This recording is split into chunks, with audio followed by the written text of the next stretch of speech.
ಸತ್ಯವತೀ ಹೃದಯ ನಂದನೋ ವ್ಯಾಸಃ ಯಸ್ಯ ಆಸ್ಯ ಕಮಲಗಲಿತಂ ವಾಂಗ್ಮಯಮೃತಂ ಜಗತ್ಪಿಬತಿ ಭುಜಗ ಭೋಗಾಭಮುದ್ಯಮ್ಯ ಹೃದಯಂ ನಿಜಭುಜಂ ದಕ್ಷಿಣಂ ಲಕ್ಷಣಾಢ್ಯಂ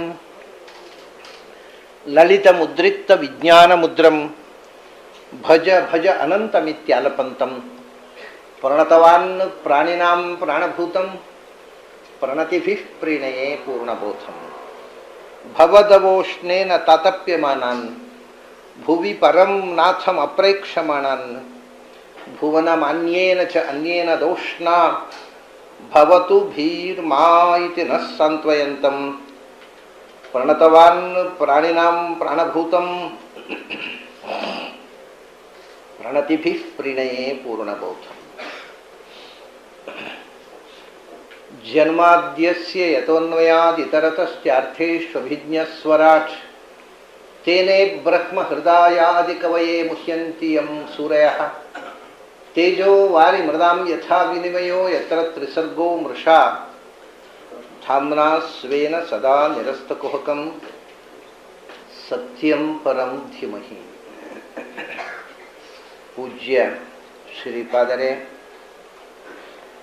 ಮತ್ತು ನನ್ನ ಅಧ್ಯಾತ್ಮ ಬಂಧುಗಳೇ, ಇವತ್ತು ನಾವು ಏಕಾದಶ ಸ್ಕಂಧದ ಕೊನೆಯ ಘಟ್ಟದಲ್ಲಿದ್ದೇವೆ. 30 ಅಧ್ಯಾಯಗಳನ್ನು ನಾವು ಪೂರ್ತಿಯಾಗಿ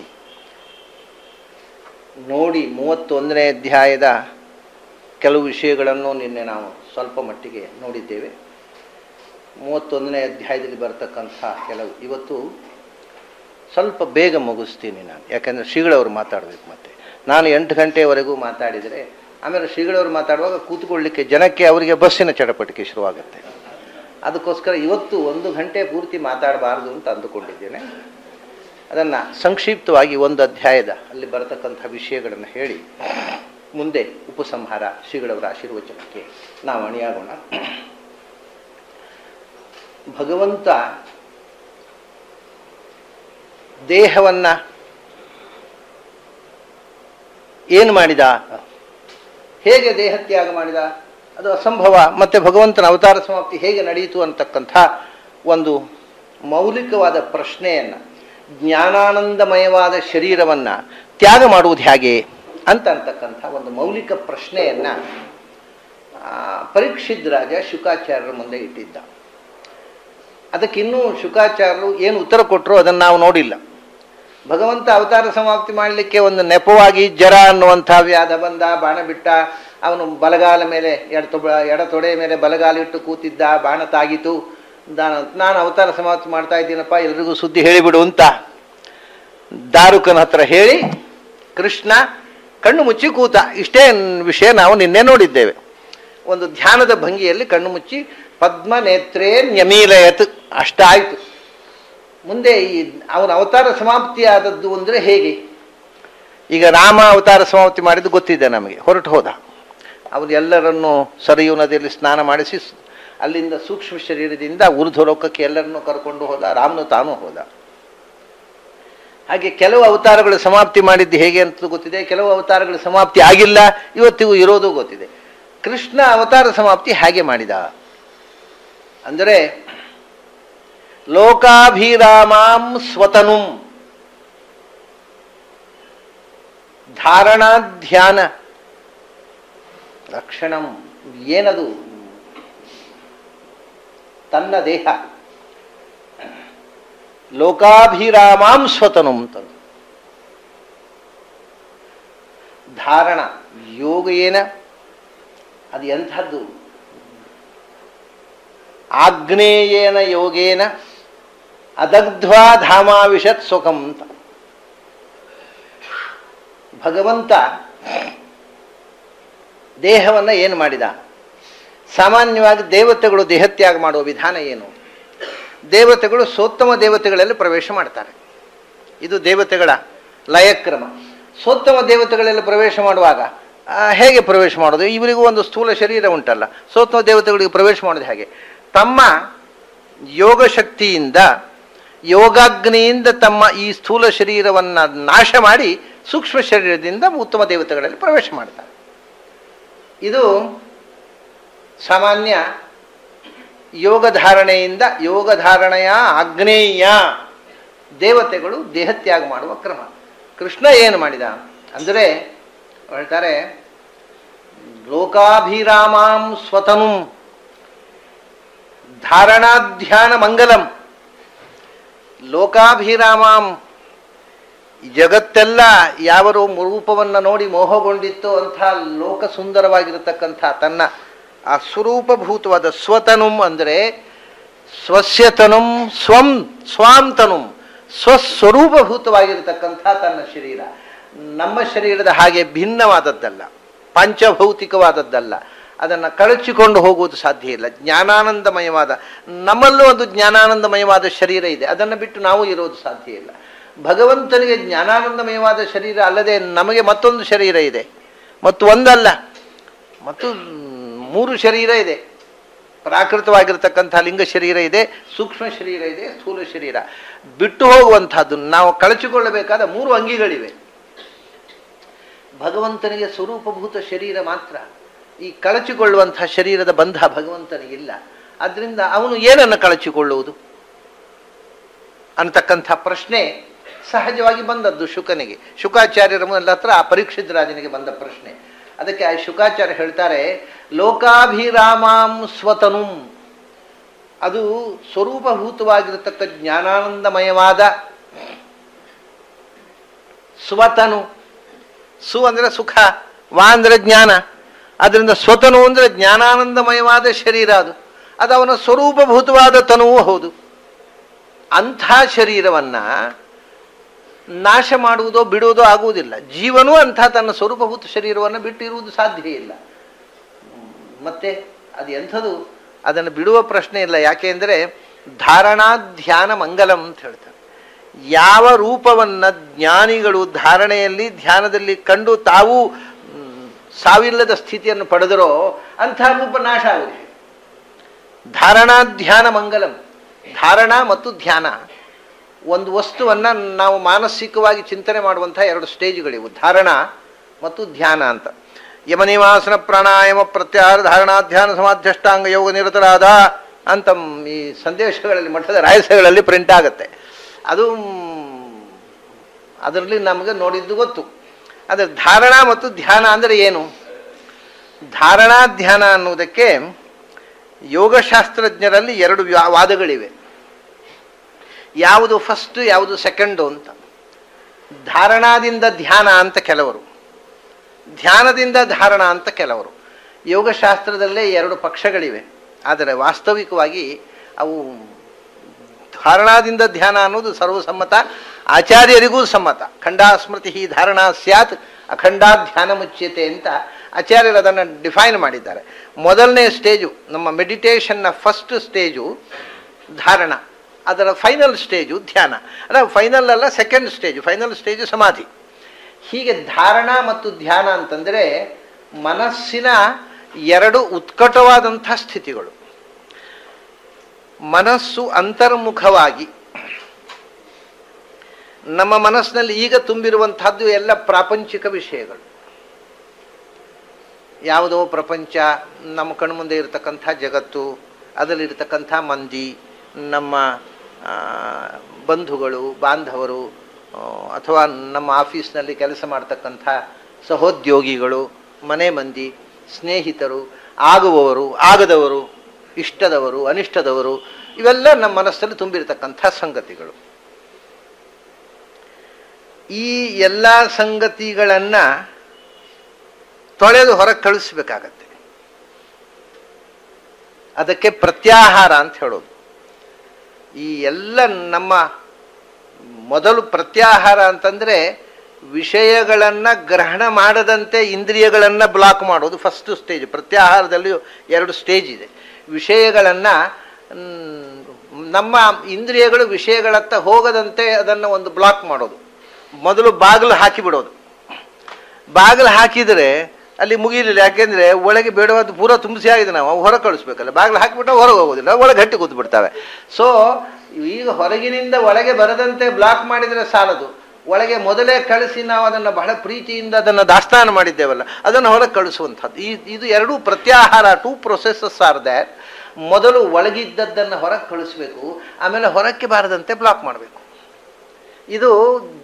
ಇದನ್ನು ಪ್ರತ್ಯಾಹಾರದ ಇವು ಎರಡು ಸ್ಟೇಜ್ಗಳು. ಮೊದಲು ಆದ್ದರಿಂದ ಧ್ಯಾನಕ್ಕೆ ಕೂತಾಗ, ಕಣ್ಮುಚ್ಚಿ ಧ್ಯಾನ ಮಾಡಲಿಕ್ಕೆ ಅಂತ ಕೆಲವರು ಕೂಡ್ತಾರೆ. ಆಗ ಏನೇನೇನೇನೋ ಕಾಣುತ್ತೆ. ಕೆಲವರಿಗೆ ನಾನು ಮೊನ್ನೆ ಹೇಳಿದ್ದೇನೆ, ಹಾವು ಕಾಣುತ್ತೆ, ಬುಸುಗುಡುವ ಹಾವು ಕಾಣುತ್ತೆ. ಕೆಲವರಿಗೆ ವಿಕಾರವಾಗಿರತಕ್ಕಂಥ ರಾಕ್ಷಸರು, ಭೂತ ಪ್ರೇತಗಳು, ಇಂಥ ದರ್ಶನಗಳಾಗ್ತವೆ. ಇನ್ನು ಕೆಲವರಿಗೆ ಚಂದದ ಹುಡುಗಿಯರು, ಅದು ಎರಡು ಒಂದೇ. ಭೂತ ಪ್ರೇತಗಳು ಕಂಡ್ರು, ಅದಕ್ಕೆ ಚಂದದ ಹುಡುಗಿಯರು ಕಂಡ್ರು meditation, it makes no difference. ಎರಡೂ ಡಿಸ್ಟರ್ಬೆನ್ಸೇ ಅದು. ಚಂದದ ಹುಡುಗಿಯರು ಕಾಣ್ಬೋದು, ಭೂತ ಪ್ರೇತಗಳು ಕಾಣ್ಬೋದು. ಯಾವುದು ಈಸ್ ಈಕ್ವಲ್ ಟು ಅದಕ್ಕೆ, ಇದಕ್ಕೆ ಅದು, ಅದಕ್ಕೆ ಇದು ಈಕ್ವಲ್ ಅದು. ಹಾಗಾಗಿ ಬಹಳ ಭಯಾನಕವಾದ ಆಕಾರಗಳು ಕಾಣಬಹುದು. ಅಪ್ಸರ ಸ್ತ್ರೀಯರಂಥ ಸೌಂದರ್ಯದ ಆಕಾರ ಕಾಣಬಹುದು. ಇವೆಲ್ಲ ಕಾಣಲಿಕ್ಕೆ ಶುರುವಾಗ್ತವೆ. ಇದು ಏನು ಅಂದರೆ, ಅದನ್ನು ಧ್ಯಾನಕ್ಕೆ ಕೂತವರು ಅಯ್ಯೋಯ್ಯೋಯ್ಯೋ ಧ್ಯಾನಕ್ಕೆ ಅಂತ ಕೂತ್ರೆ ಏನೇನೋ ಕಾಣುತ್ತೆ ಸ್ವಾಮಿ, ಗಾಬರಿ ಆಗಬಾರ್ದು. ಯಾಕೆಂದರೆ ಈಗ ಒಳಗೆ ಇದ್ದದ್ದು ಹೊರಗೆ ಹೋಗಬೇಕಲ್ವ. ಅದು ಹೊರಗೆ ಹೋಗೋದು, ಅದು ಕಾಣುತ್ತೆ ಅಂತ ಅದು ಕಾಣಿಸ್ಕೊಂಡು ಹೊರಗೆ ಹೋಗೋದು. ಅದು ನಾವು ಅದು ಕಾಣುತ್ತೆ ಅಂತ ಒಳಗೆ ಬಿಟ್ಟುಬಿಟ್ರೆ ಒಳಗೆ ಕೂತು ಬಿಡ್ತೇವೆ ಅವು. ಸೊ ಲೆಟ್ ದೆಮ್ ಗೋ. ಕಣ್ಣು ಮುಚ್ಚಿ ಕೂತ್ಕೊಳ್ಳಿ. ದೆವ್ವಗಳು ಬಂದರೂ ಬರಲಿ, ಹುಡುಗಿಯರು ಬಂದರೂ ಬರಲಿ, ಬರ್ರಪ್ಪ ದಯಮಾಡಿಸಿ ಅಂತ ಒಂದೊಂದನ್ನು ಹೊರಗೆ ಕಳಿಸ್ಬಿಡೋದು. ಹೊರಗೆ ಕಳಿಸಿ ಆದಮೇಲೆ ಒಳಗೆ ಖಾಲಿ ಆಯಿತು. ವೆಕೇಟ್ ಯುವರ್ ಮೈಂಡ್ ಅಂತ, ವೆಕೇಟ್ ಮಾಡೋದು, ಮೈಂಡನ್ನೇ ವೆಕೇಟ್ ಮಾಡ್ತಕ್ಕಂಥ ಪ್ರೋಸೆಸ್ ಇದು. ಆಮೇಲೆ ಹೊರಗಿನಿಂದ ಇರ್ತವೆ, ನಾವು ಒಳಗೆ ಬರ್ತೀವಿ ಅಂತ ಕಾದುಕೊಂಡು ಅವೆಲ್ಲ ಆಮೇಲೆ ಬಾಗಿಲು ಮುಚ್ಚಿ ಬಿಡಬೇಕು. ಹೊರಗಿನಿಂದ ಒಳಗೆ ಬರಬೇಡಿ, ಹೊರಗಿದ್ದವರು ಎಲ್ಲ ಒಮ್ಮೆ ಹೊರಗೆ ಹೋಗಿ. ಇಷ್ಟಾದ ಮೇಲೆ ಆಮೇಲೆ ಒಳಗಿನಿಂದ ಧಾರಣ ಮಾಡಬೇಕು. ಯಾವುದನ್ನು? ಈ ಎಲ್ಲ ಒಳಗೆ ಇದ್ದಂಥ ಅನಪೇಕ್ಷಿತವಾದಂಥ ಎಲ್ಲ ಸಂಗತಿಗಳನ್ನು ಹೊರಕ್ಕೆ ಕಳಿಸಿ ಆದ ಮೇಲೆ ಆ ಮನಸ್ಸಿನಲ್ಲಿ ಭಗವಂತನ ಧಾರಣೆ, ಭಗವಂತನ ಚಿಂತನೆ ಮಾಡಲಿ ಪ್ರಾರಂಭ ಮಾಡಿ. ಮನಸ್ಸಿಗೆ ಪ್ರಾಕ್ಟೀಸ್ ಆಗೋ ತನಕ ಅದು ಕಾನ್ಸ್ಟಂಟ್ ಆಗಿ ಯಾವುದನ್ನೂ ಕೂಡ ಯೋಚಿಸುವುದಿಲ್ಲ. ಮನಸ್ಸಿನ ಸ್ವಭಾವವೇ ಒಂದು ವಿಷಯದಿಂದ ಇನ್ನೊಂದು ವಿಷಯಕ್ಕೆ ಜಂಪ್ ಮಾಡೋದು, ಅದರ ಸಹಜ ಸ್ವಭಾವ. ಒಂದು ಕಡೆ ಗಟ್ಟಿಯಾಗಿ ನಿಲ್ಲೋದು ಅದು ಪ್ರಾಕ್ಟೀಸ್ನಿಂದ ಮಾಡಬೇಕಾದ್ದು. ನೀವು ಕಾಲಿಗೆ ಹಗ್ಗ ಕಟ್ಟಿ ಒಂದು ಗೂಟಕ್ಕೆ ಕಟ್ಟಿದರೆ ಪಕ್ಷಿಯನ್ನ, ಯಥಾ ಸೂತ್ರೇಣ ಪ್ರಬದ್ಧ ದಿಶಂ ದಿಶಂ ಪತಿತ್ವ ಅನ್ಯತ್ರ ಆಯತನಮಲಬ್ಧ್ವ ಬಂಧನಮೇವ ಉಪಾಶ್ರಯತೆ ಅಂತ. ಆ ಹಕ್ಕಿ ಒಂದು ಗೂಟಕ್ಕೆ ಹಗ್ಗ ಹಾಕಿ ಆ ಹಕ್ಕಿಯ ಕಾಲಿ ಕಟ್ಟಿಬಿಡಿ. ಆದರೆ ಹಕ್ಕಿಯ ಕಲ್ಪನೆ ಏನು ಗೊತ್ತುಂಟಾ? ನಾನು ಆಕಾಶದಲ್ಲಿದ್ದೇನೆ, ಹಾರಿ ಬಿಡಬೇಕು ಅಂತ. ಹಾರುತ್ತೆ. ಹಾರಿದ ತಕ್ಷಣ ಇದಕ್ಕಾಗಿ ಎಳೆಯುತ್ತೆ ಹಗ್ಗ. ಅದು ಎಷ್ಟು ದೂರ ಉಂಟು ಅಲ್ಲಿ ತನಕ ಹಾರುತ್ತೆ, ಅಲ್ಲಿಂದ ಕಾಲು ಕಟ್ಟಿದ ಹಾಗಾಗತ್ತೆ. ಸರಿ, ಪುನಃ ವಾಪಸ್ ಬಂದು ಇನ್ನೊಂದು ಡೈರೆಕ್ಷನ್ಲಿ ಹಾರಲಿಕ್ಕೆ ಪ್ರಯತ್ನ ಮಾಡ್ತಾನೇ ಇರುತ್ತೆ. ಯಾವ ದಿಕ್ಕಿನಲ್ಲಿ ಹಾರಿದರೆ, ಹೇಗೆ ಹಾರಿದರೆ ಆಗುತ್ತೆ, ಯಾಕೆ ಕಟ್ಟಿದ್ದಾರೆ ಅಂತ ಗೊತ್ತಿಲ್ಲ. ಅದಕ್ಕೆ ಹೀಗೆ ಹಾರ್ತಾನೇ ಇರುತ್ತೆ. ಹಾರ್ತಾ ಕಡೆಗೆ ಸುಸ್ತಾದ ಮೇಲೆ ಬಂದು ಆ ಮಧ್ಯದ ಗೂಟದಲ್ಲಿ ಬಂದು ಕೂತ್ಕೊಳ್ಳುತ್ತೆ. ಹಾಗೆ ಮನಸ್ಸು ಕೂಡ ಒಮ್ಮೆಗೆ ಹಾರಬೇಡ ಅಂದರೆ ಹಾರೋದೇ ಅದರ ಅಭ್ಯಾಸ, ಹಾರ್ತಾ ಇರ್ತದೆ. ಕಡೆಗೆ ಹಾರಿ ಹಾರಿ ಹಾರಿ ಸುಸ್ತಾದ ಮೇಲೆ ಬಂದು ಗೂಟದಲ್ಲಿ ಬಂದು ಕೂತ್ಕೊಳ್ತಾರೆ. ಹಾಗೆ ಎಲ್ಲ ಆದ ಮೇಲೆ ಈ ಎಲ್ಲ ಯಾವ ಕಾರಬಾರು ನಡೆಯಲಿಲ್ಲ ಅಂದಮೇಲೆ ಹಾಗಾದ್ರೆ ದೇವರನ್ನು ಒಂದು ಯೋಚನೆ ಮಾಡಿ ನೋಡೋಣ, ಇದು ಯಾವುದು ಉಪಯೋಗ ಆಗಲಿಲ್ಲ ಅಂತ ದೇವರ ಚಿಂತನೆಗೆ ಅಣಿಯಾಗುತ್ತೆ. ಅದು ದೇವರ ಚಿಂತನೆಗೆ ಅಣಿಯಾದರೂ ಕೂಡ ಗೂಟದಲ್ಲಿ ಕೂತ ಮೇಲೆ ಕೂಡ ಪುನಃ ಹಾರಿ ನೋಡೋದು, ಹೋಗ್ಲಿಕ್ಕಾಗುತ್ತೋ ನೋಡುವ ಅಂತ. ಹಾಗೆ ಮತ್ತು ಕಾನ್ಸ್ಟೆಂಟ್ ಆಗಿ ಚಿಂತನೆ ಮಾಡೋದ್ರ, ದೇವರನ್ನು ಚಿಂತನೆ ಮಾಡುವಂತ ನಾವು ಅದಕ್ಕೆ ಸಜೆಷನ್ ಕೊಟ್ಟರೆ ದೇವರನ್ನು ಯೋಚನೆ ಮಾಡುತ್ತೆ. ನಾವೇ ಸಾಫ್ಟ್ವೇರ್ ನಾವೇ ಫೀಡ್ ಮಾಡಬೇಕು. ದೇವರ ಬಗ್ಗೆ ನಾವೇ ಏನು ಚಿಂತನೆ ಮಾಡಬೇಕು ಅನ್ನೋದು ವಿಷಯ ಕೊಟ್ಟರೆ ಅದಕ್ಕೆ ಗೊತ್ತೇ ಇಲ್ಲ, ವಿಷಯವೇ ಗೊತ್ತಿಲ್ಲ. ಸರಿ, ದೇವರ ಬಗ್ಗೆ ಹೀಗೆ ಚಿಂತನೆ ಮಾಡು, ಅನುಗುಣಪೂರ್ಣ ಸರ್ವದೋಷ ದೂರ, ಮತ್ತೆ ನಿನಗೆ ಚಿಂತನೆ ಮಾಡಲಿಕ್ಕೆ ಸಾಧ್ಯವಾಗದಷ್ಟು ದೊಡ್ಡ ವಸ್ತು ಅಂತ ಚಿಂತನೆ ಮಾಡು. ಹಾಗೆ ಯೋಚನೆ ನನಗೆ ಚಿಂತನೆ ಮಾಡಲಿಕ್ಕೆ ಆಗದ್ದು ಅಂತ ಚಿಂತನೆ ಮಾಡಲಿಕ್ಕೆ ಶುರು ಮಾಡೋದು. ಕಡೆ ಅಯ್ಯೋ ಚಿಂತನೆ ಮಾಡ್ಲಿಕ್ಕೆ ಅದನ್ನ ಚಿಂತನೆ ಮಾಡಿ ಏನು ಉಪಯೋಗ ಅಂತ ಬಿಟ್ಟು ಬಿಡುತ್ತೆ. ಅವಾಗ ಬಿಡಬೇಡಪ್ಪ, ಚಿಂತನೆ ಮಾಡ್ಲಿಕ್ಕೆ ಆಗದ್ದನ್ನು ಚಿಂತನೆ ಮಾಡಬೇಕು. ಅದು ಅದಕ್ಕೆ ನಿರಂತರವಾದ ಚಿಂತನೆ. ಈ ಚಿಂತನೆ ಮಾಡಲಿಕ್ಕೆ ತೊಡಗೋದು, ಅದನ್ನು ಅಲ್ಲಿಗೆ ಬಿಟ್ಟುಬಿಡೋದು. ಯಾವುದೋ ಒಂದು ಮನಸ್ಸು ಚಿಂತನೆ ಮಾಡ್ತದೆ, ಒಂದು ಆಕಾರ, ಒಂದು ರೂಪವನ್ನು, ಭಗವಂತನ ಒಂದು ರೂಪವನ್ನು, ಅದು ನೆಕ್ಸ್ಟ್ ಮೊಮೆಂಟ್ನಲ್ಲಿ ಹೊರಟೋಗ್ಬಿಡ್ತದೆ. ಮತ್ತು ಪುನಃ ಹೀಗೆ ಯೋಚನೆ ಮಾಡ್ತಾ ಆ ರೂಪದಿಂದ ಕಳಚಿಕೊಳ್ತಾ ಪುನಃ ಚಿಂತನೆ ಮಾಡ್ತಾ ಹೀಗೆ ಡಿಸ್ಟರ್ಬ್ಡ್ ಆಗಿರ್ತಕ್ಕಂಥ ಒಂದು ಮೆಡಿಟೇಷನ್ನ process of meditation with interval, ಮಧ್ಯದಲ್ಲಿ ಡಿಸ್ಟರ್ಬೆನ್ಸ್ ಇರುತ್ತೆ, ಅದನ್ನು ಧಾರಣ ಅಂತ. ಆ ಬೇರೆ ಪ್ರಯತ್ನ ಮಾಡಿ ಮಾಡಿ ಕಣ್ಮುಚ್ಚಿ ಕೂತುಬಿಟ್ರೆ ಕಾಲೇಜಿನ ಹುಡುಗರಿಗೆ ತಾವು ಪ್ರೀತಿಸಿದ ಒಂದು ಹುಡುಗಿ ಮಾತ್ರ ಕಾಣುವ ಹಾಗೆ ಭಗವಂತ ಮಾತ್ರ ಕಾಣಲಿಕ್ಕೆ ಶುರುವಾಗ್ತಾರೆ. ಅದು ಧ್ಯಾನ. ಅದು ಕಣ್ಮುಚ್ಚಿದ್ರೆ ಇನ್ನೇನು ಕಾಣೋದೇ ಇಲ್ಲ. ಅವಳು ಟೆಕ್ಸ್ಟ್ ಬುಕ್ಕು ಕಾಣೋದಿಲ್ಲ, ಸಬ್ಜೆಕ್ಟು ಕಾಣೋದಿಲ್ಲ, ಪುಸ್ತಕ ಬಿಡಿಸಿದ್ರೆ ಆ ಹುಡುಗಿ ಮಾತ್ರ ಕಾಣೋದು. ಈ ಸ್ಥಿತಿಗೆ ಹೋಗಿರ್ತಾರೆ ನೋಡಿ. ಆ ಏಕಾಗ್ರತೆ ದೇವರ ಬಗ್ಗೆ ಬಂದುಬಿಟ್ರೆ ಬರೇ ಭಗವಂತ ಮಾತ್ರ ಕಾಣಿಸು, ಅದು ಧ್ಯಾನ. ಆವಾಗ ಕಣ್ಮುಚ್ಚಿ ಕೂತ್ರೆ ಭಗವಂತ ಅಲ್ಲಿಂದ ಅದನ್ನು ಕಳಚಿಕೊಂಡು ಹೊರಗೆ ಬರಲಿಕ್ಕೆ ಮನಸ್ಸು ಕೇಳುವುದಿಲ್ಲ. ಆಗ ಆ ಸ್ಟೇಜ್ನಲ್ಲಿ ಅದು ಬಿಟ್ಟು ಈ ಬೇರೆ ವಿಷಯಕ್ಕೆ ಹೋಗೋದ್ರೆ ಹೋಗೋದಕ್ಕೆ ಕೇಳುವುದಿಲ್ಲ. ಆ ರೀತಿ ಭಗವಂತನಲ್ಲಿ ರುಚಿ, ಟೇಸ್ಟ್ ಹುಟ್ಟಿ, ಬಲಾತ್ಕಾರವಾಗಿ ಅಲ್ಲ, ಸಹಜವಾದಂಥ ರುಚಿಯಿಂದ ಭಗವಂತನಲ್ಲಿ ಗಟ್ಟಿಯಾಗಿ ಮನಸ್ಸು ಕೂತು ಬಿಡ್ತದಲ್ಲ, ಅದು ಧ್ಯಾನ. ಹೀಗೆ ಧಾರಣಾ ಧ್ಯಾನ, ಇದು ಎರಡಕ್ಕೂ ಧ್ಯಾನದಲ್ಲಿ ಮತ್ತು ಧಾರಣೆಯಲ್ಲಿ ಕಾಣಬೇಕಾದ ಪರಮ ಮಾಂಗಲಿಕ ರೂಪ ಯಾವುದು ಅಂದರೆ ಭಗವಂತನ ಜ್ಞಾನಾನಂದಮಯವಾದ ರೂಪ. ಆ ರೂಪವನ್ನು ಧ್ಯಾನ ಮಾಡಿ ತಾವು ಸಾವಿಲ್ಲದ ಸ್ಥಿತಿಯನ್ನು ಪಡೀತಾರೆ. ಆ ರೂಪಕ್ಕೆ ಸಾವಿರೋದು ಹೇಗೆ? ಧಾರಣಾಧ್ಯಾನ ಮಂಗಲಂ. ಅದು ಯಚ್ಛೌಚ ನಿಸೃತ ಸರಿತ್ ಪ್ರವರೋಧಕೇನ ತೀರ್ಥೇನ ಮೂರ್ತಿ ಅಧಿಸೃತೇನ ಶಿವಶಿವೋಭೂತು ಧ್ಯಾತುರ್ಮನಃಶಮಲ ಶೈಲ ನಿಸೃಷ್ಟ ವಜ್ರಂ ಧ್ಯಾಯೇಚ್ಛಿರಂ ಭಗವತಶ್ಚರಣಾರವಿಂದಂ. ಹೀಗೆ ಭಗವಂತನ ಒಂದೊಂದು ಅವಯವವೂ ಕೂಡ ನಮ್ಮ ಒಳಗಿನ ಕತ್ತಲನ್ನು ಕಳೆದು ಬೆಳಕಿನ ಲೋಕಕ್ಕೆ ಕೊಂಡೊಯ್ಯುವಂಥದ್ದು. ಅದನ್ನು ಧ್ಯಾನ ಮಾಡುವುದು. ಇಡೀ ರೂಪ ಧ್ಯಾನ ಮಾಡಲಿಕ್ಕಾಗದಿದ್ರೆ ಒಂದು ಆಸ್ಪೆಕ್ಟು, ಎಲ್ಲೋ ಒಂದು ಭಗವಂತನ ಒಂದು ತುಟಿಯನ್ನು ನೆನಪು ಮಾಡುವುದು, ಭಗವಂತನ ಒಂದು ಬೆರಳಿನ ಪಾದದ ಬೆರಳಿನ ಒಂದು ಅಂಗುಷ್ಠ ಅಥವಾ ಕಿರಿ ಬೆರಳ ಒಂದು ಉಗುರು, ಆ ಉಗುರಿನ ಕೆಂಪು, ಅದು ನಿನ್ನ ಒಳಗೆ ಹೊಕ್ಕು ನಿನ್ನ ಹೃದಯದಲ್ಲಿ ಇರತಕ್ಕ ಕತ್ತಲನ್ನೆಲ್ಲ ಒದ್ದೋಡಿಸುವಂಥ ಬೆಳಕಾಗಿ ಭಗವಂತನ ಒಂದು ನಖ ರೋಚಿಸ್, ಹೀಗೆ ಚಿಂತನೆ, ಹೀಗೆ ಇದು ಧಾರಣಾಧ್ಯಾನ ಮಂಗಲಂ. ಅಂಥ ರೂಪ ಅದು ನಾಶವಾಗುವುದು ಸಾಧ್ಯ ಇಲ್ಲ. ಮತ್ತೇನು ಮಾಡಿದ ಅವನು ನೋಡಿ, ಮೇಲು ನೋಟಕ್ಕೆ ಗೊಂದಲಗೊಳಿಸುವಂಥ ಶ್ಲೋಕ ಅದು. ಯೋಗ ಧಾರಣೆಯ ಆಗ್ನೇಯ ದಗ್ಧ್ವಾ ಧಾಮಾವಿಷತ್ ಸ್ವಕಂ. ಅದನ್ನ ಏನು ಮಾಡಿದ ಅಂದರೆ ತನ್ನ ಆ ಯೋಗ ಧಾರಣೆಯ ಆ ದೇವತೆಗಳು ಯೋಗಾಗ್ನಿಯನ್ನು ಸೃಷ್ಟಿ ಮಾಡಿ ಅದರಲ್ಲಿ ತಮ್ಮ ದೇಹವನ್ನು, ಯಾವುದನ್ನ ದಕ್ಷಯಜ್ಞದಲ್ಲಿ ಪಾರ್ವತಿ ಮತ್ತೆ ಆದದ್ದವಳು, ಮೊದಲು ಪಾರ್ವತಿ ಆಗಿರಲಿಲ್ಲ, ಪಾರ್ವತಿ ಗೌರಿ ಮತ್ತೆ ಪರ್ವತರಾಜನ ಮಗಳಾಗಿ ಹುಟ್ಟಿದ ಮೇಲೆ ಮೊದಲು ಉಮಾ ಅಥವಾ ಅವಳು ದಕ್ಷಪುತ್ರಿ ಸತಿ ಅಂತ ಆಗ ಹೆಸರವಳದ್ದು. ಆಗ ಯೋಗಾಗ್ನಿಯಿಂದ ಯೋಗೇನ ಸ್ವಾಂ ತನು ಮತ್ಯಜತ್, ಹೇಗೆ ಯೋಗಾಗ್ನಿಯಿಂದ ತನ್ನ ದೇಹವನ್ನು ತ್ಯಾಗ ಮಾಡಿದ್ರೋ ಹಾಗೆ ಭಗವಂತನು ಧಾರಣೆಯ ಯೋಗ ಧಾರಣೆಯಾಗ್ನೇಯ ದಗ್ಧ್ವಾ ಧಾಮಾಭಿಷತ್ ಸ್ವಕಂ ಅಂತಂದ್ರು. ಆ ಯೋಗಾಗ್ನಿಯಿಂದ ಸುಟ್ಟು ತನ್ನ ದೇಹವನ್ನ ಅಂತ ಕಾಣುವ ಹಾಗೆ. ಆದರೆ ವಿಷಯ ಏನು ಅಂದರೆ ಇದು ಬೇಕು ಅಂತ ಪುರಾಣಗಳ ಭಾಷೆ ಇದು. ಯೋಗ ಧಾರಣೆಯ ಆಗ್ನೇಯ ದಗ್ಧ್ವಾ ಅಂತ ಪದಚ್ಛೇದ ಮಾಡಲಿಕ್ಕೂ ಆಗತ್ತೆ, ಅದಗ್ಧ್ವಾ ಅಂತ ಹಂಗಿದೆ ಅದು. ಅದಗ್ಧ್ವಾ ಅಂತ ಪದಚ್ಛೇದ.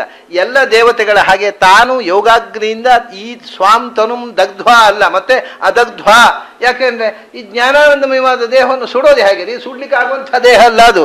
ಅದರಿಂದ ಅದಗ್ಧ್ವಾ, ಯೋಗ ಧಾರಣೆಯ ಆಗ್ನೇಯ ಅದಗ್ಧ್ವಾ, ಅದನ್ನು ಸುಡಲೇ ಇಲ್ಲ. ಮತ್ತೆ ಆ ಜ್ಞಾನಾನಂದಮಯವಾದ ದೇಹದ ಜೊತೆಗೆಯೇ ಸ್ವಕಂ ಧಾಮ ಆವಿಷತ್, ತಾನು ದೇವಲೋಕಕ್ಕೆ ತೆರಳಿದ, ವೈಕುಂಠಕ್ಕೆ ತೆರಳಿದ, ಅವನು ತನ್ನ ಸ್ವರೂಪ ಸಹಿತವಾಗಿ ತೆರಳಿದ. ಆ ಜ್ಞಾನಾನಂದಮಯ ಶರೀರವನ್ನು ಬಿಟ್ಟು ಹೋಗಲೇ ಇಲ್ಲ ಅವನು. ಅದಗ್ಧ್ವಾ, ಅದನ್ನ ಅತ್ಯಜತ್ ಅಂತ ಹೇಳುವಾಗ ಅತಿ ಅಜತ್ ಅಂತ ಅರ್ಥ ಮಾಡಿದ್ರು. ಅದನ್ನು ಆಹರಣ, ತನ್ನ ಜೊತೆಗೆ ಆ ರೂಪದ ಜೊತೆಗೆ ಅವನು ಹೋದದ್ದು, ರೂಪವನ್ನು ತ್ಯಾಗ ಮಾಡಿದ್ದಲ್ಲ. ಮತ್ತೆ ಇಲ್ಲಿ ಜನರಿಗೆ ಹೇಗೆ ವೇದವ್ಯಾಸರು ಅದಗ್ಧ್ವಾ ಅನ್ನೋದನ್ನು ದಗ್ಧ್ವಾ ಅಂತ ಪ್ರಯೋಗ ಮಾಡಿದರು, ಹಾಗೆ ಕೃಷ್ಣನು ಅದನ್ನು ಹಿಡ್ಕೊಂಡು ಹೋಗದ ಹಾಗೆ ತೋರಿಸಿದ. ಈ ಶ್ಲೋಕದಲ್ಲಿ ಏನು ಮಾಡಿದ್ರು ಅದೇ ಕೆಲಸ ಅವನು ಮಾಡಿದ. ಅಲ್ಲಿ ದಗ್ಧ್ವಾ ಅದಗ್ಧ್ವಾ, ಹಾಗೆ ಅದು ದೇಹವನ್ನು ಪಾರ್ಥಿವ ಶರೀರ, ಪಾಂಚಭೌತಿಕ ಶರೀರ ಕೃಷ್ಣ ಬಿಟ್ಟು ಹೋದ ಅನ್ನೋ ಹಾಗೆ ಕಾಣುವ ಕಣ್ಣಿಗೊಂದೇ ಅದು ಸೃಷ್ಟಿ ಮಾಡಿ ಹೊರಟು ಹೋದ.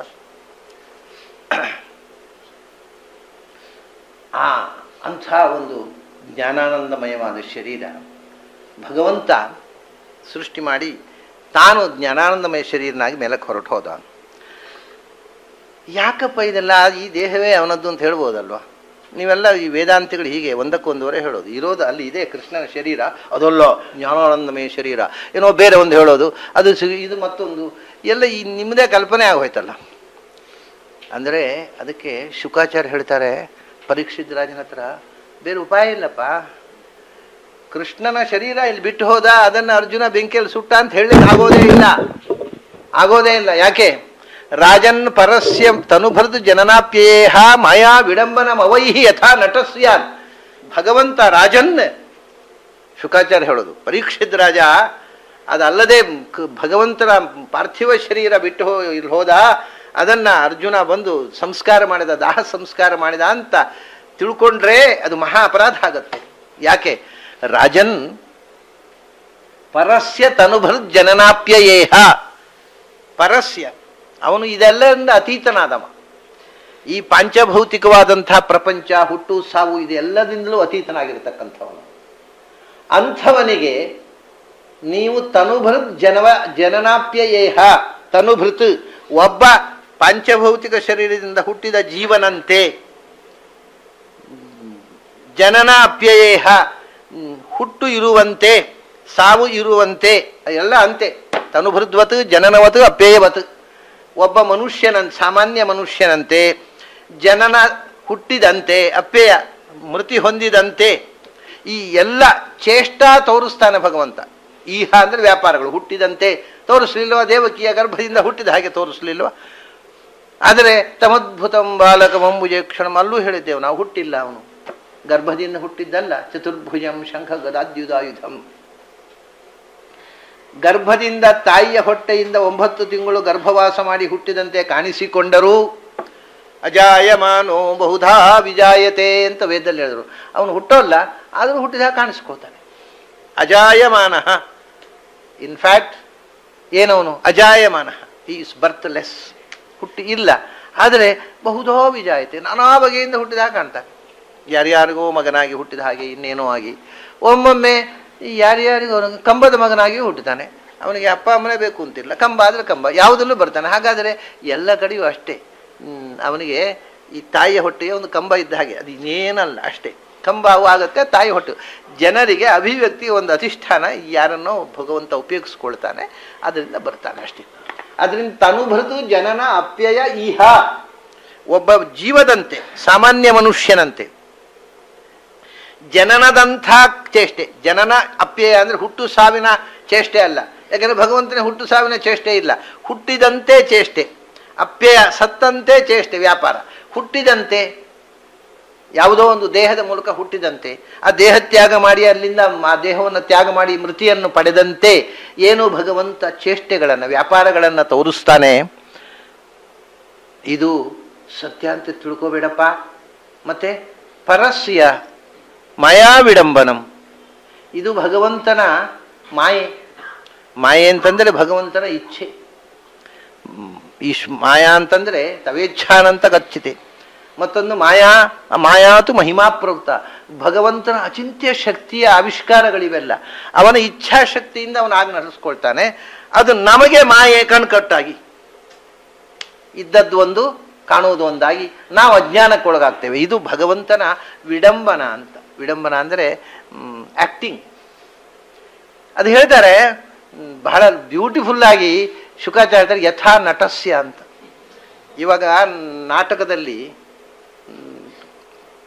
ಒಬ್ಬ ನಟ, ಖಳನಾಯಕ, ನಾಯಕ ಅವನನ್ನು ಕೊಲ್ತಾನೆ, ಕೊಂದ ನಾಯಕ ಸತ್ತ, ಮರುದಿವ್ಸ ಪುನಃ ಆ್ಯಕ್ಟ್ ಮಾಡಬೇಕಲ್ಲ ಅವನು.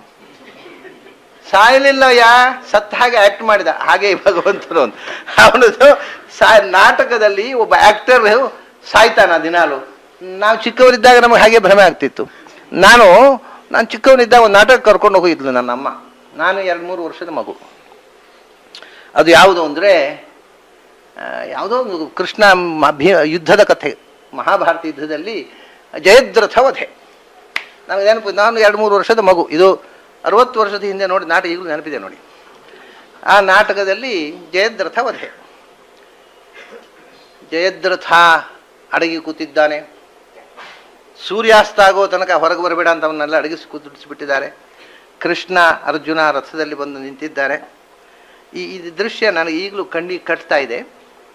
ಆವಾಗ ಕೃಷ್ಣ ಅಲ್ಲಿ ಸ್ಟೇಜ್ನಲ್ಲಿ 60 ವರ್ಷದ ಹಿಂದೆ ಕೃಷ್ಣ ಮಠದಲ್ಲಿ ಈ ನಾಟಕ ಆಡಿದ್ರು. ಎಷ್ಟು ಸ್ಟೇಜ್ ಟೆಕ್ನಿಕ್ಕು ನನಗೆ ಆಶ್ಚರ್ಯ ಆಗುತ್ತೆ. ಇವತ್ತು ಅಷ್ಟು ಅಡ್ವಾನ್ಸ್ಡ್ ಸ್ಟೇಜ್ ಟೆಕ್ನಿಕ್ಕು ಎಲ್ಲ ಕಡೆ ಇದೆ ಅಂತ ನಾನು ಹೇಳಲಾರೆ. ಸೂರ್ಯನನ್ನು ತೋರಿಸಿದ್ದಾರೆ ಸ್ಟೇಜ್ನಲ್ಲಿ. ಒಂದು ಲೈಟು, ಅದು ಕೆಂಪು ಬಣ್ಣದ ಕಾಗದ ಇಟ್ಟಿದ್ರು, ಅದು ನನಗೆ ಗೊತ್ತಿಲ್ಲ. ಅದ್ರ ಮೇಲೆ ಬೆಳಕು ಹಾಯಿಸಿದ್ರು, ಒಂದು ಸೂರ್ಯ. ಆಮೇಲೆ ಕೃಷ್ಣ ತನ್ನ ಚಕ್ರವನ್ನು ಎಸೆಯುತ್ತಾನೆ. ಅದು ಹೋಗಿ ಕ್ಲೀನಾಗಿ ಆ ಸೂರ್ಯನ ಬೆಳಕಿನಿಗೆ ಅಡ್ಡವಾಗಿ ನಿಲ್ಲುತ್ತೆ, ಸ್ಟೇಜ್ ಕತ್ತಲಾಗತ್ತೆ. ಇದನ್ನೆಲ್ಲ ಟೆಕ್ನಿಕ್ಕು 60 ವರ್ಷದ ಹಿಂದೆ ಉಡುಪಿಯಲ್ಲಿ ನಾಟಕದಲ್ಲಿ ಮಾಡಿದ್ರು ನೋಡಿ. ನನಗೆ ಅದನ್ನು ನೋಡಿದ ನೆನಪು. ಸರಿ ಆಯಿತು. ಅಷ್ಟಾದ ತಕ್ಷಣ ಜಯದ್ರಥ ಕುಣಿದು ಕುಪ್ಪಳಿಸ್ಕೊಂಡು ಸ್ಟೇಜಿಗೆ ಬರ್ತಾನೆ. ಗೆದ್ದೆ ನಾನು, ಸೂರ್ಯಾಸ್ತ ಆಯಿತು, ಇನ್ನು ಅರ್ಜುನ ಸಾಯಬೇಕು. ಸೂರ್ಯಾಸ್ತ ಆಗೋದ್ರೊಳಗೆ ಜಯದ್ರಥನನ್ನು ಕೊಲ್ಲದೇ ಇದ್ದರೆ ನಾನು ಸಾಯ್ತೀನಿ ಅಂತ, ಇನ್ನು ಅರ್ಜುನ ಸಾಯಬೇಕು ಅಂತ ಅರ್ಜುನನ ಸಾವನ್ನು ನೋಡುವ ಸಂತೋಷದಿಂದ ಅವನು ಸ್ಟೇಜಿಗೆ ಕುಪ್ಪಳಿಸ್ಕೊಂಡು ಬರ್ತಾನೆ. ಆವಾಗ ತಕ್ಷಣ ಕೃಷ್ಣ ಬಾಣ ಬಿಡು ಅವನಿಗೆ ಅಂತಾನೆ. ಚಕ್ರ ಕೃಷ್ಣನ ಕೈಗೆ ಬರುತ್ತೆ, ಅರ್ಜುನನ ಬಾಣ ಜಯದ್ರಥನ ಕುತ್ತಿಗೆಗೆ ತಾಗತ್ತೆ.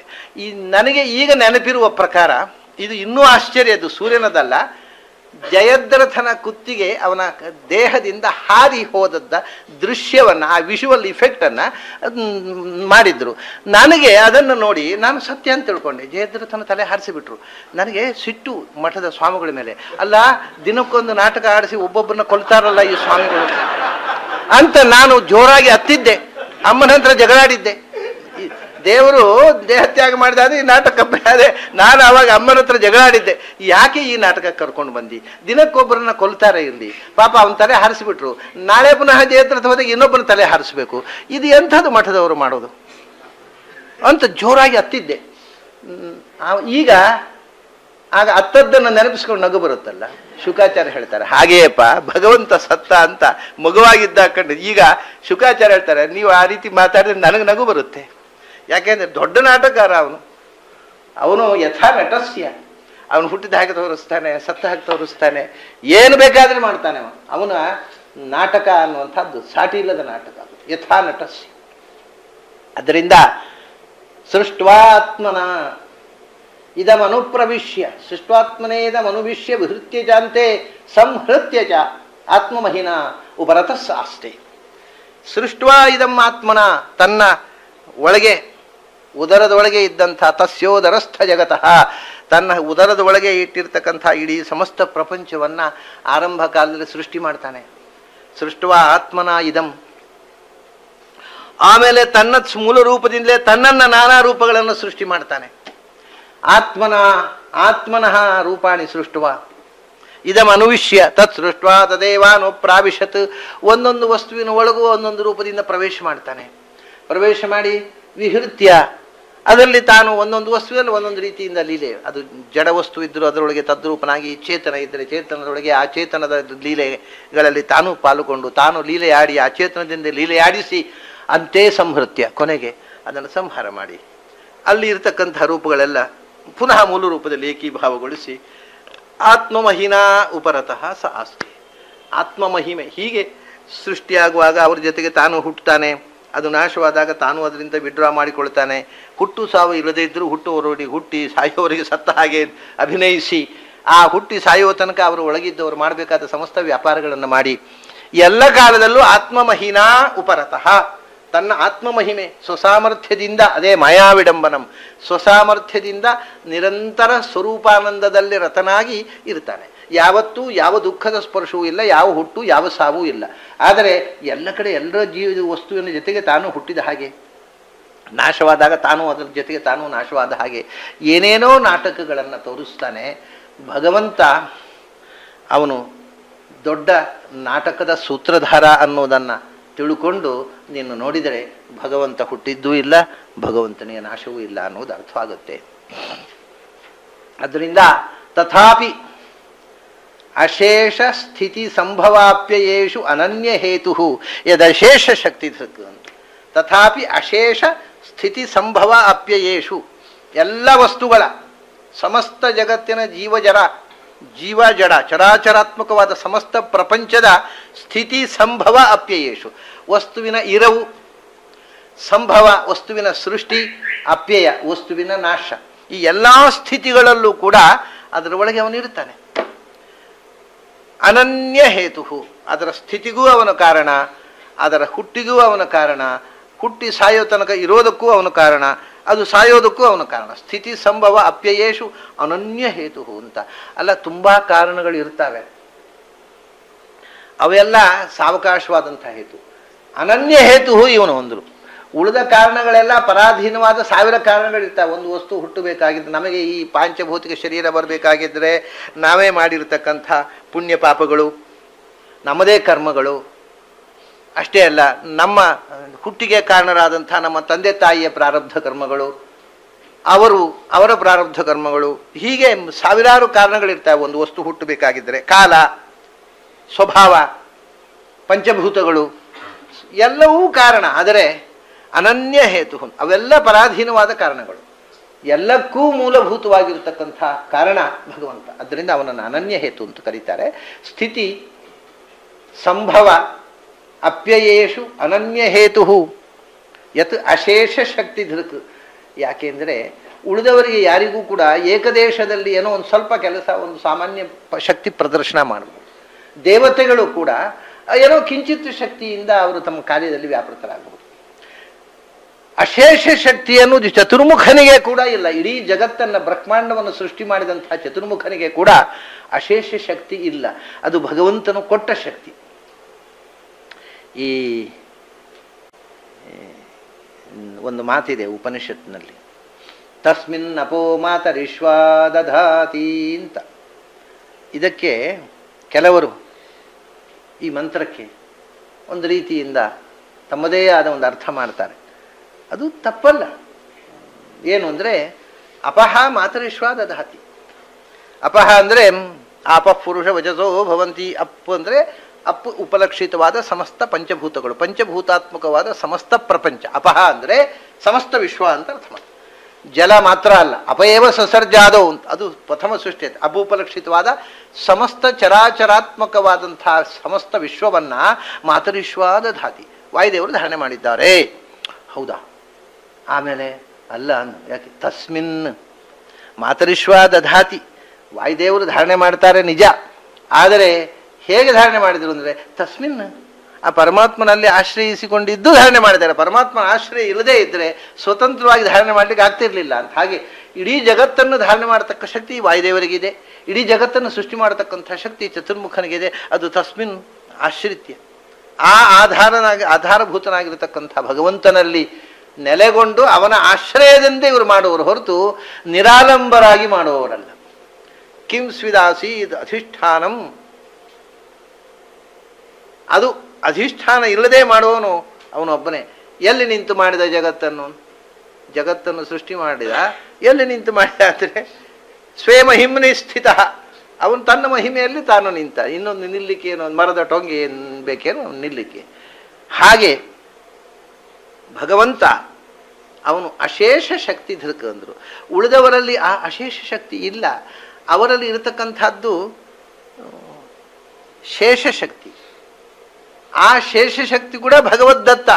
ಇವನಲ್ಲಿ ಅಶೇಷ ಶಕ್ತಿ ಮತ್ತು ಸ್ವತಂತ್ರವಾಗಿರತಕ್ಕಂಥ ಶಕ್ತಿ, ಪೂರ್ಣ ಸ್ವತಂತ್ರವಾದ ಶಕ್ತಿ ಇರೋದು ಭಗವಂತನಿಗೆ ಒಬ್ಬನಿಗೆ. ಆದ್ದರಿಂದ ಹುಟ್ಟು ಸಾವುಗಳನ್ನು ಮೀರಿ ನಿಲ್ಲತಕ್ಕಂಥ ಶಕ್ತಿ ಅವನಿಗೆ ಒಬ್ಬನಿಗೆ ಇರೋದು. ಉಳಿದವರು ವಾಯುರನಿಲಂ ಅಮೃತಂ ಅಥೇದಂ ಭಸ್ಮಾಂತಂ ಶರೀರಂ. ವಾಯುರನಿಲಂ ಅಮೃತಂ, ವಾಯುದೇವರಿಗೂ ಕೂಡ ಸಾವಿಲ್ಲ, ಅಮೃತ ತತ್ವ ಅಂತ ಶಾಸ್ತ್ರದಲ್ಲಿ ಹೇಳ್ತಾರೆ. ದೇವತೆಗಳನ್ನು ಹೇಳೋದಿಲ್ವಾ? ಅಮರಾಹ ಅಮರ್ತ್ಯಾಹ, ಅವ್ರ ಹೆಸರು ಸಾವು ಇಲ್ಲದವರು ಅಂತ. ಅವರು ಸಾಯ್ತಾನೆ ಇರ್ತಾರೆ. ದೇವತೆಗಳೇನು ಶಾಶ್ವತವೋ? ಅವರು ಸಾಯ್ಬೇಕಲ್ಲ, ಒಂದು ಸತ್ತು ಮೋಕ್ಷಕ್ಕೆ ಹೋಗ್ಬೇಕಲ್ಲ. ಅವ್ರಿಗೆ ಯಾವಾಗ ಸಾಯ್ತೇವೆ ಅಂತ ಕಾಯ್ತಾ ಕೂತಿರ್ತಾರೆ. ನಾವು ಅವರನ್ನು ಅಮರರು ಅಮರರು ಅಮರ್ತ್ಯರು ಅಂತೇವೆ. ಅವನು ಮೃತ್ಯುರು ಯಸ್ಯೋಪಸೇಚನಂ ಕೈ ಇತ್ತ ವೇದ ಯತ್ರ ಸಹ ಜೀವಿಷ್ಯಾಮೋ ಯಾವ ದೀಶಿಷ್ಯಸಿತ್ವಂ. ಇವೆಲ್ಲ ಮೃತ್ಯುರು ಯಸ್ಯೋಪಸೇಚನಂ. ಯಮನೇ ಹೇಳ್ತಾನೆ, ಅಪ್ಪ ನಾನು ಕೂಡ ಭಗವಂತನ ಊಟಕ್ಕೊಂದು ಉಪ್ಪಿನಕಾಯಿ, ನಾನು ಪರ್ಮನೆಂಟ್ ಅಲ್ಲ. ನಚಿಕೇತ ಅದನ್ನು ಮೊದಲು ಹೇಳಿದ, ಮೃತ್ಯು ಎಷ್ಟು ದಿವಸ ಬದುಕಬೇಕೋ ಅಷ್ಟು ದಿವಸ ಬದುಕು, ಯಾವುದು ಎಷ್ಟು ಸಮಯ ಬದುಕಬೇಕು ಅಂತ ಆಸೆ ಉಂಟು. ಚಿರಜೀವಿಕಾಂಚ ವೃಣೀಶ್ವ ವಿತ್ತಂ ಚಿರಜೀವಿಕಾಂಚ. ಮಹಾಭೂಮೋ ನಚಿಕೇತ ಸ್ವಮೇಧಿ ಕಾಮಾನಾಂ ತ್ವಾ ಕಾಮಭಾಜಂ ಕರೋಮಿ. ಎಷ್ಟು ದಿವಸ, ಎಷ್ಟು ಕಾಲ, ಎಷ್ಟು ಯುಗ ಪರ್ಯಂತ ಬದುಕಬೇಕು ಅಂತ ಆಸೆ ಉಂಟು ಬದುಕು. ಅದಕ್ಕೆ ನಚಿಕೇತ ಕೊಟ್ಟ ಉತ್ತರ, ನಾಚ್ಕೋಬೇಕು ಯಮ. ಜೀವಿಷ್ಯಾಮೋ ಯಾವ್ದು ಶಿಷ್ಯುಸಿತ್ತು ಅಂತ. ಹೌದಯ್ಯ, ನೀನು ಎಷ್ಟು ದಿವಸ ಬದುಕಿರ್ತೀಯೋ ಅಷ್ಟು ಆಯುಷ್ಯ ನಮಗೆ ಕೊಟ್ಟಿಯ, ನೀನು ಸಾಯುವಾಗ ನನ್ನನ್ನು ಹೇಗೆ ಬದುಕಿಸ್ತಿ ಅಂತ ಕೇಳಿದ ನಚಿಕೇತ. ಸಾವಿಲ್ಲದ ತತ್ವ ಅಲ್ಲ ನೀನು, ಭಗವಂತನಿಗೆ ಮಾತ್ರ ಅಮರತ್ವವನ್ನು ಕೊಡುವ ಶಕ್ತಿ. ನೀವೇನು ಕೊಡ್ತೀಯ? ನಾನಿರುವ ಸಮಯ ನಿನ್ನನ್ನು ಕೊಲ್ಲೋಲ್ಲ ಅಂತ ಹೇಳ್ಬೋದು ಅಷ್ಟೇ. ಆಮೇಲೆ ಗತಿಯೇನು ನಮಗೆ ಅಂತ ಕೇಳ್ತಾರೆ ನಚಿಕೇತ. ಹಾಗಾಗಿ ಆ ಹುಟ್ಟು ಸಾವುಗಳನ್ನು, ವಾಯುರನಿಲಂ ಅಮೃತಂ, ವಾಯುದೇವರು ಅಮೃತ ಅಂತ ಹೇಳ್ತಾರೆ. ಆದರೆ ಅಲ್ಲಪ್ಪ, ವಾಯುದೇವರು ಎಲ್ಲರಿಗಿಂತ ಹೆಚ್ಚು ಸಮಯ ಬದುಕ್ತಾರೆ ಅಂತ ಅಷ್ಟೇ. ಪ್ರಳಯ ಕಾಲದಲ್ಲೂ ಪ್ರಳಯೇಪಿ ಪ್ರತಿಭಾತ ಬರಾವರಹ ಅಷ್ಟೇ. ಪ್ರಳಯ ಕಾಲದಲ್ಲೂ ಅವರು ನಮ್ಮನ್ನು ಉಸಿರಾಡಿಸ್ಕೊಂಡು ಇರ್ತಾರಲ್ಲ. ಆದರೂ ಮಹಾಪ್ರಳಯ 100 ವರ್ಷ ಆದಮೇಲೆ, ಬ್ರಹ್ಮಕಲ್ಪ ಮುಗಿದ ಮೇಲೆ, ಚತುರ್ಮುಖನಿಗೆ 100 ವರ್ಷ ಆದಮೇಲೆ ಆವಾಗ ಒಂದು ಪ್ರಳಯ ಬರುತ್ತಲ್ಲ, 31,104,000 ಕೋಟಿ ವರ್ಷಗಳಾದ ಮೇಲೆ ಸೃಷ್ಟಿಯಾಗಿ, ಆವಾಗ ಚತುರ್ಮುಖನೂ ಸಾಯ್ಬೇಕಲ್ಲ. ಅದನ್ನು ಅಥೇದಂ ಭಸ್ಮಾಂತಂ ಶರೀರಂ. ಈ ವಾಯುದೇವರು ಏನು ಚತುರ್ಮುಖ ಪದವಿಗೆ ಬರ್ತಾರೆ, 31,104,000 ಕೋಟಿ ವರ್ಷ, ಅದೇ ನಮಗೆ ಎಷ್ಟು ಸೊನ್ನೆ ಅಂತಲೇ ಗೊತ್ತಾಗೋದಿಲ್ಲ ಅಷ್ಟು. ಅದರಿಂದ ಅಮರ ಅಷ್ಟೇ. ಅಮೃತರು ಅಂದರೆ ಅವ್ರು ಯಾವಾಗ ಸಾಯ್ತಾರೆ ಅಂತ ಬರೀಲಿಕ್ಕೆ ನಮ್ಮ ಪೇಪರ್ನಲ್ಲಿ ಸೊನ್ನೆ ಹಾಕಿದ್ರೆ ಸಾಕಾಗೋದಿಲ್ಲ, ಪೇಪರ್ ಸಾಕಾಗೋದಿಲ್ಲ, ಅಷ್ಟು ಸೊನ್ನೆ ಹಾಕಬೇಕಾಗತ್ತೆ. ಅದರಿಂದ ಅಮರರಷ್ಟೇ. ವಾಸ್ತವಿಕವಾಗಿ ಅಥೇದಂ ಭಸ್ಮಾಂತಂ ಶರೀರಂ ಅಸ್ಯ ಮುಕ್ತಸ್ಯ ವಾಯೋರಪಿ ಶರೀರಂ ಭಸ್ಮಾಂತಂ. ಅವರು ಕೂಡ ಈ ಪಾಂಚಭೌತಿಕ ಶರೀರ ಸುಟ್ಟು ನಾಶವಾಗಿಯೇ ಮೋಕ್ಷಕ್ಕೆ ಹೋಗಬೇಕು. ವಾಯುದೇವರಿಗೂ ಸ್ವಶರೀರ ಮೋಕ್ಷ ಇಲ್ಲ. ಯಸ್ಯ ಬ್ರಹ್ಮಚ ಕ್ಷತ್ರಂಚ ಉಭೇ ಭವತ ಓದನಃ. ಬ್ರಹ್ಮ ಅಂದ್ರೆ ಬ್ರಹ್ಮದೇವರು, ಕ್ಷತ್ರ ಅಂದ್ರೆ ವಾಯುದೇವರು. ಬ್ರಹ್ಮವಾಯುಗಳು ಕೂಡ ತುತ್ತು, ಯಮ ಉಪ್ಪಿನಕಾಯಿ. ಮೃತ್ಯುರ್ಯಸ್ಯ ಉಪಸೇಚನ.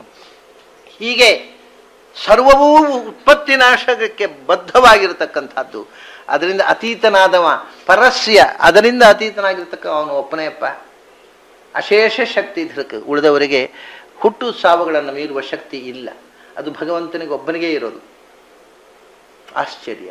ಅವನು ಇದ್ರೂ ಕೂಡ ಹುಟ್ಟಿದಂತೆ ಸತ್ತಂತೆ ತೋರಿಸ್ಕೋತಾ ನಮ್ಮನ್ನು ಮೋಸ ಮಾಡ್ತಾ ಇರ್ತಾನೆ, ನಾಟಕ ಮಾಡ್ತಾ ಇರ್ತಾನೆ. ಅಶೇಷ ಶಕ್ತಿ ಧೃಕ್.